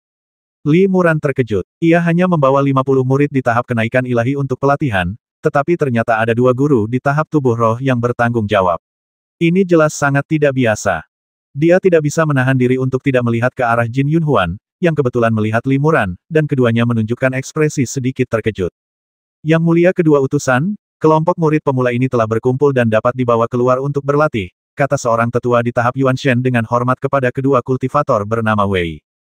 Para murid diam-diam terkejut melihat bahwa sesepuh ini, yang memiliki status sangat tinggi di sekte, ternyata sangat menghormati kultivator bermarga Wei dan yang lainnya. Mungkinkah kedua orang ini memiliki status dan tingkat kultivasi yang lebih tinggi? Tidak perlu formalitas. Biksu Wei melambaikan tangan kepada sesepuh dan berkata, waktunya telah tiba. Ayo berangkat sekarang. Limuran melihat rune di dalam susunan teleportasi berkedip-kedip, menandakan susunan teleportasi sudah siap. Bahkan batu rohnya pun sudah tertanam dan bisa diaktifkan kapan saja. Baik, tetua itu setuju, lalu memerintahkan Limuran dan murid-murid lainnya untuk memasuki susunan teleportasi. Setelah itu, beberapa tetua mengeluarkan jimat putih dan menempelkannya pada Limuran dan murid lainnya. Jimat teleportasi. Limuran langsung mengenali asal-usul jimat ini. Jimat ini dapat menghilangkan sejumlah tekanan spasial selama teleportasi jarak jauh. Tempat ini sangat jauh dari Kabupaten Sanyang, dan teleportasi ke sana akan menimbulkan tekanan spasial yang kuat. Kultivator tingkat tinggi tidak takut padanya, tetapi murid-murid tingkat rendah ini tidak dapat menahannya, jadi mereka membutuhkan beberapa cara tambahan untuk membantu. Limuran melirik jimat teleportasi di dadanya dan sedikit mengernyit. Dengan keakrabannya dengan seni jimat, ia dapat menilai kualitas jimat teleportasi secara sekilas. Ia mendapati bahwa kualitas jimat itu biasa saja, tidak terlalu bagus, dan mungkin tidak cukup untuk menahan tekanan ruang angkasa yang luar biasa. Mereka benar-benar menggunakan jimat teleportasi semacam ini. Bukankah murid-murid tingkat rendah di tahap pengembaraan ilahi akan langsung pingsan karena tekanan spasial? Limuran diam-diam terkejut. Sekte Kiamat selalu sangat murah hati, terutama kepada murid-murid tingkat rendah.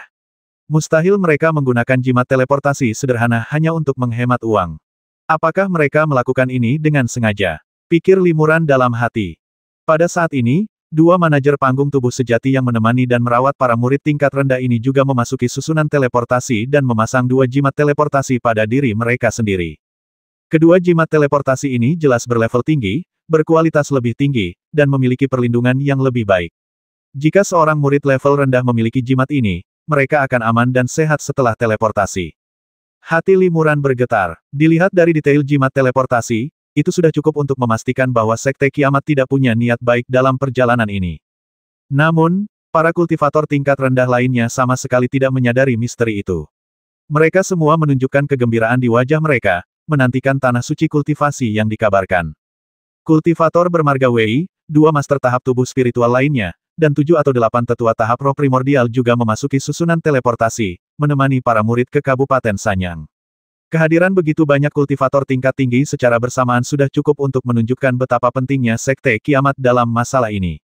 Di dalam susunan teleportasi, puluhan kultivator dengan beragam identitas dan kemampuan menyimpan pikiran mereka masing-masing. Beberapa dipenuhi harapan, sementara yang lain dipenuhi kecemasan.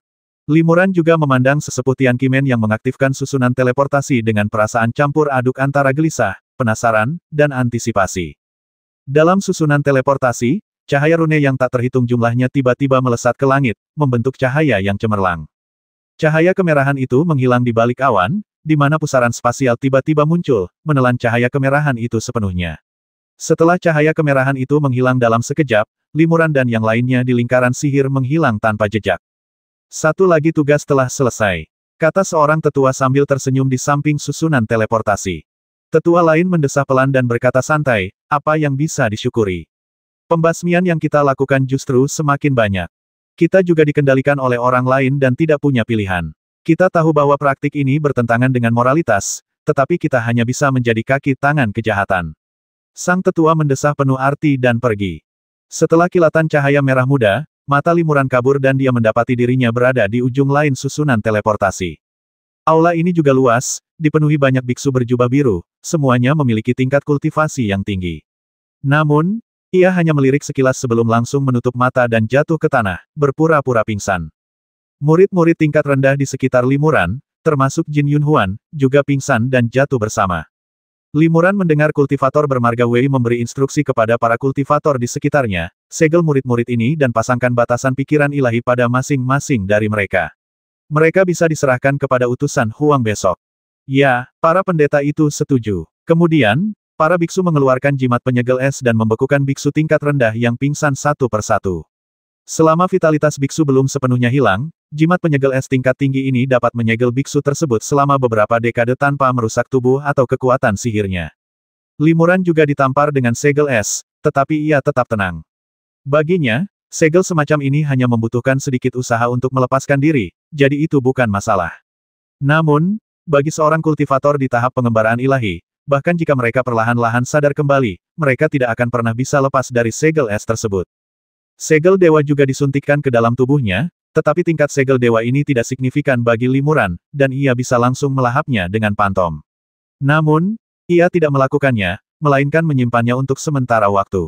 Setelah itu, 50 kultivator tingkat rendah dibawa pergi dari aula utama. Limuran tidak berani membuka matanya, apalagi menggunakan indera kedewaannya untuk menyelidiki, jadi dia tidak tahu kemana mereka membawanya. Ia hanya tahu bahwa perjalanannya sudah dekat. Setelah sekitar seperempat batang dupa, lingkungan di sekitarnya tiba-tiba menjadi sangat dingin, yang berarti mereka pasti telah tiba di suatu tempat yang dingin. Lalu, mereka ditempatkan di sana. Limuran mendengar para biksu di sekitarnya berangsur-angsur meninggalkan tempat ini, dan kemudian mendengar suara pintu gerbang dibuka, dan kemudian lingkungan sekitarnya menjadi sangat sunyi. Setelah sekian lama, ia memberanikan diri melepaskan secercah kesadaran ilahi, yang diam-diam menembus segel es di tubuhnya dan menjelajahi lingkungan sekitarnya. Baru setelah memastikan tidak ada orang di sekitarnya, dia berani membuka mata dan melihat sekeliling. Dia terkejut saat melihat ini. Ia berada di sebuah istana es yang luas dan remang-remang. Di sana, terdapat 2 atau 300 biksu yang tersegel dalam lapisan es transparan, dan ia salah satunya. Ada begitu banyak kultivator tingkat rendah yang tersegel di sini. Limuran terkejut. Sekte Kiamat jelas hanya mengirim 50 pengikut, tetapi ada sebanyak 2 atau 300 orang di sini, jumlahnya tidak cocok. Hanya ada satu alasan untuk ini, Sekte Kiamat bukanlah satu-satunya kekuatan yang mengirim murid tingkat rendah ke sini. Dengan kata lain, Sekte Kiamat bukanlah satu-satunya sumber murid tingkat rendah, itu hanyalah salah satunya. Konspirasi ini memang tidak sederhana. Sekte Kiamat hanyalah salah satu pionnya. Jin Yunhuan juga membuka matanya, ekspresinya sedikit berubah. 870.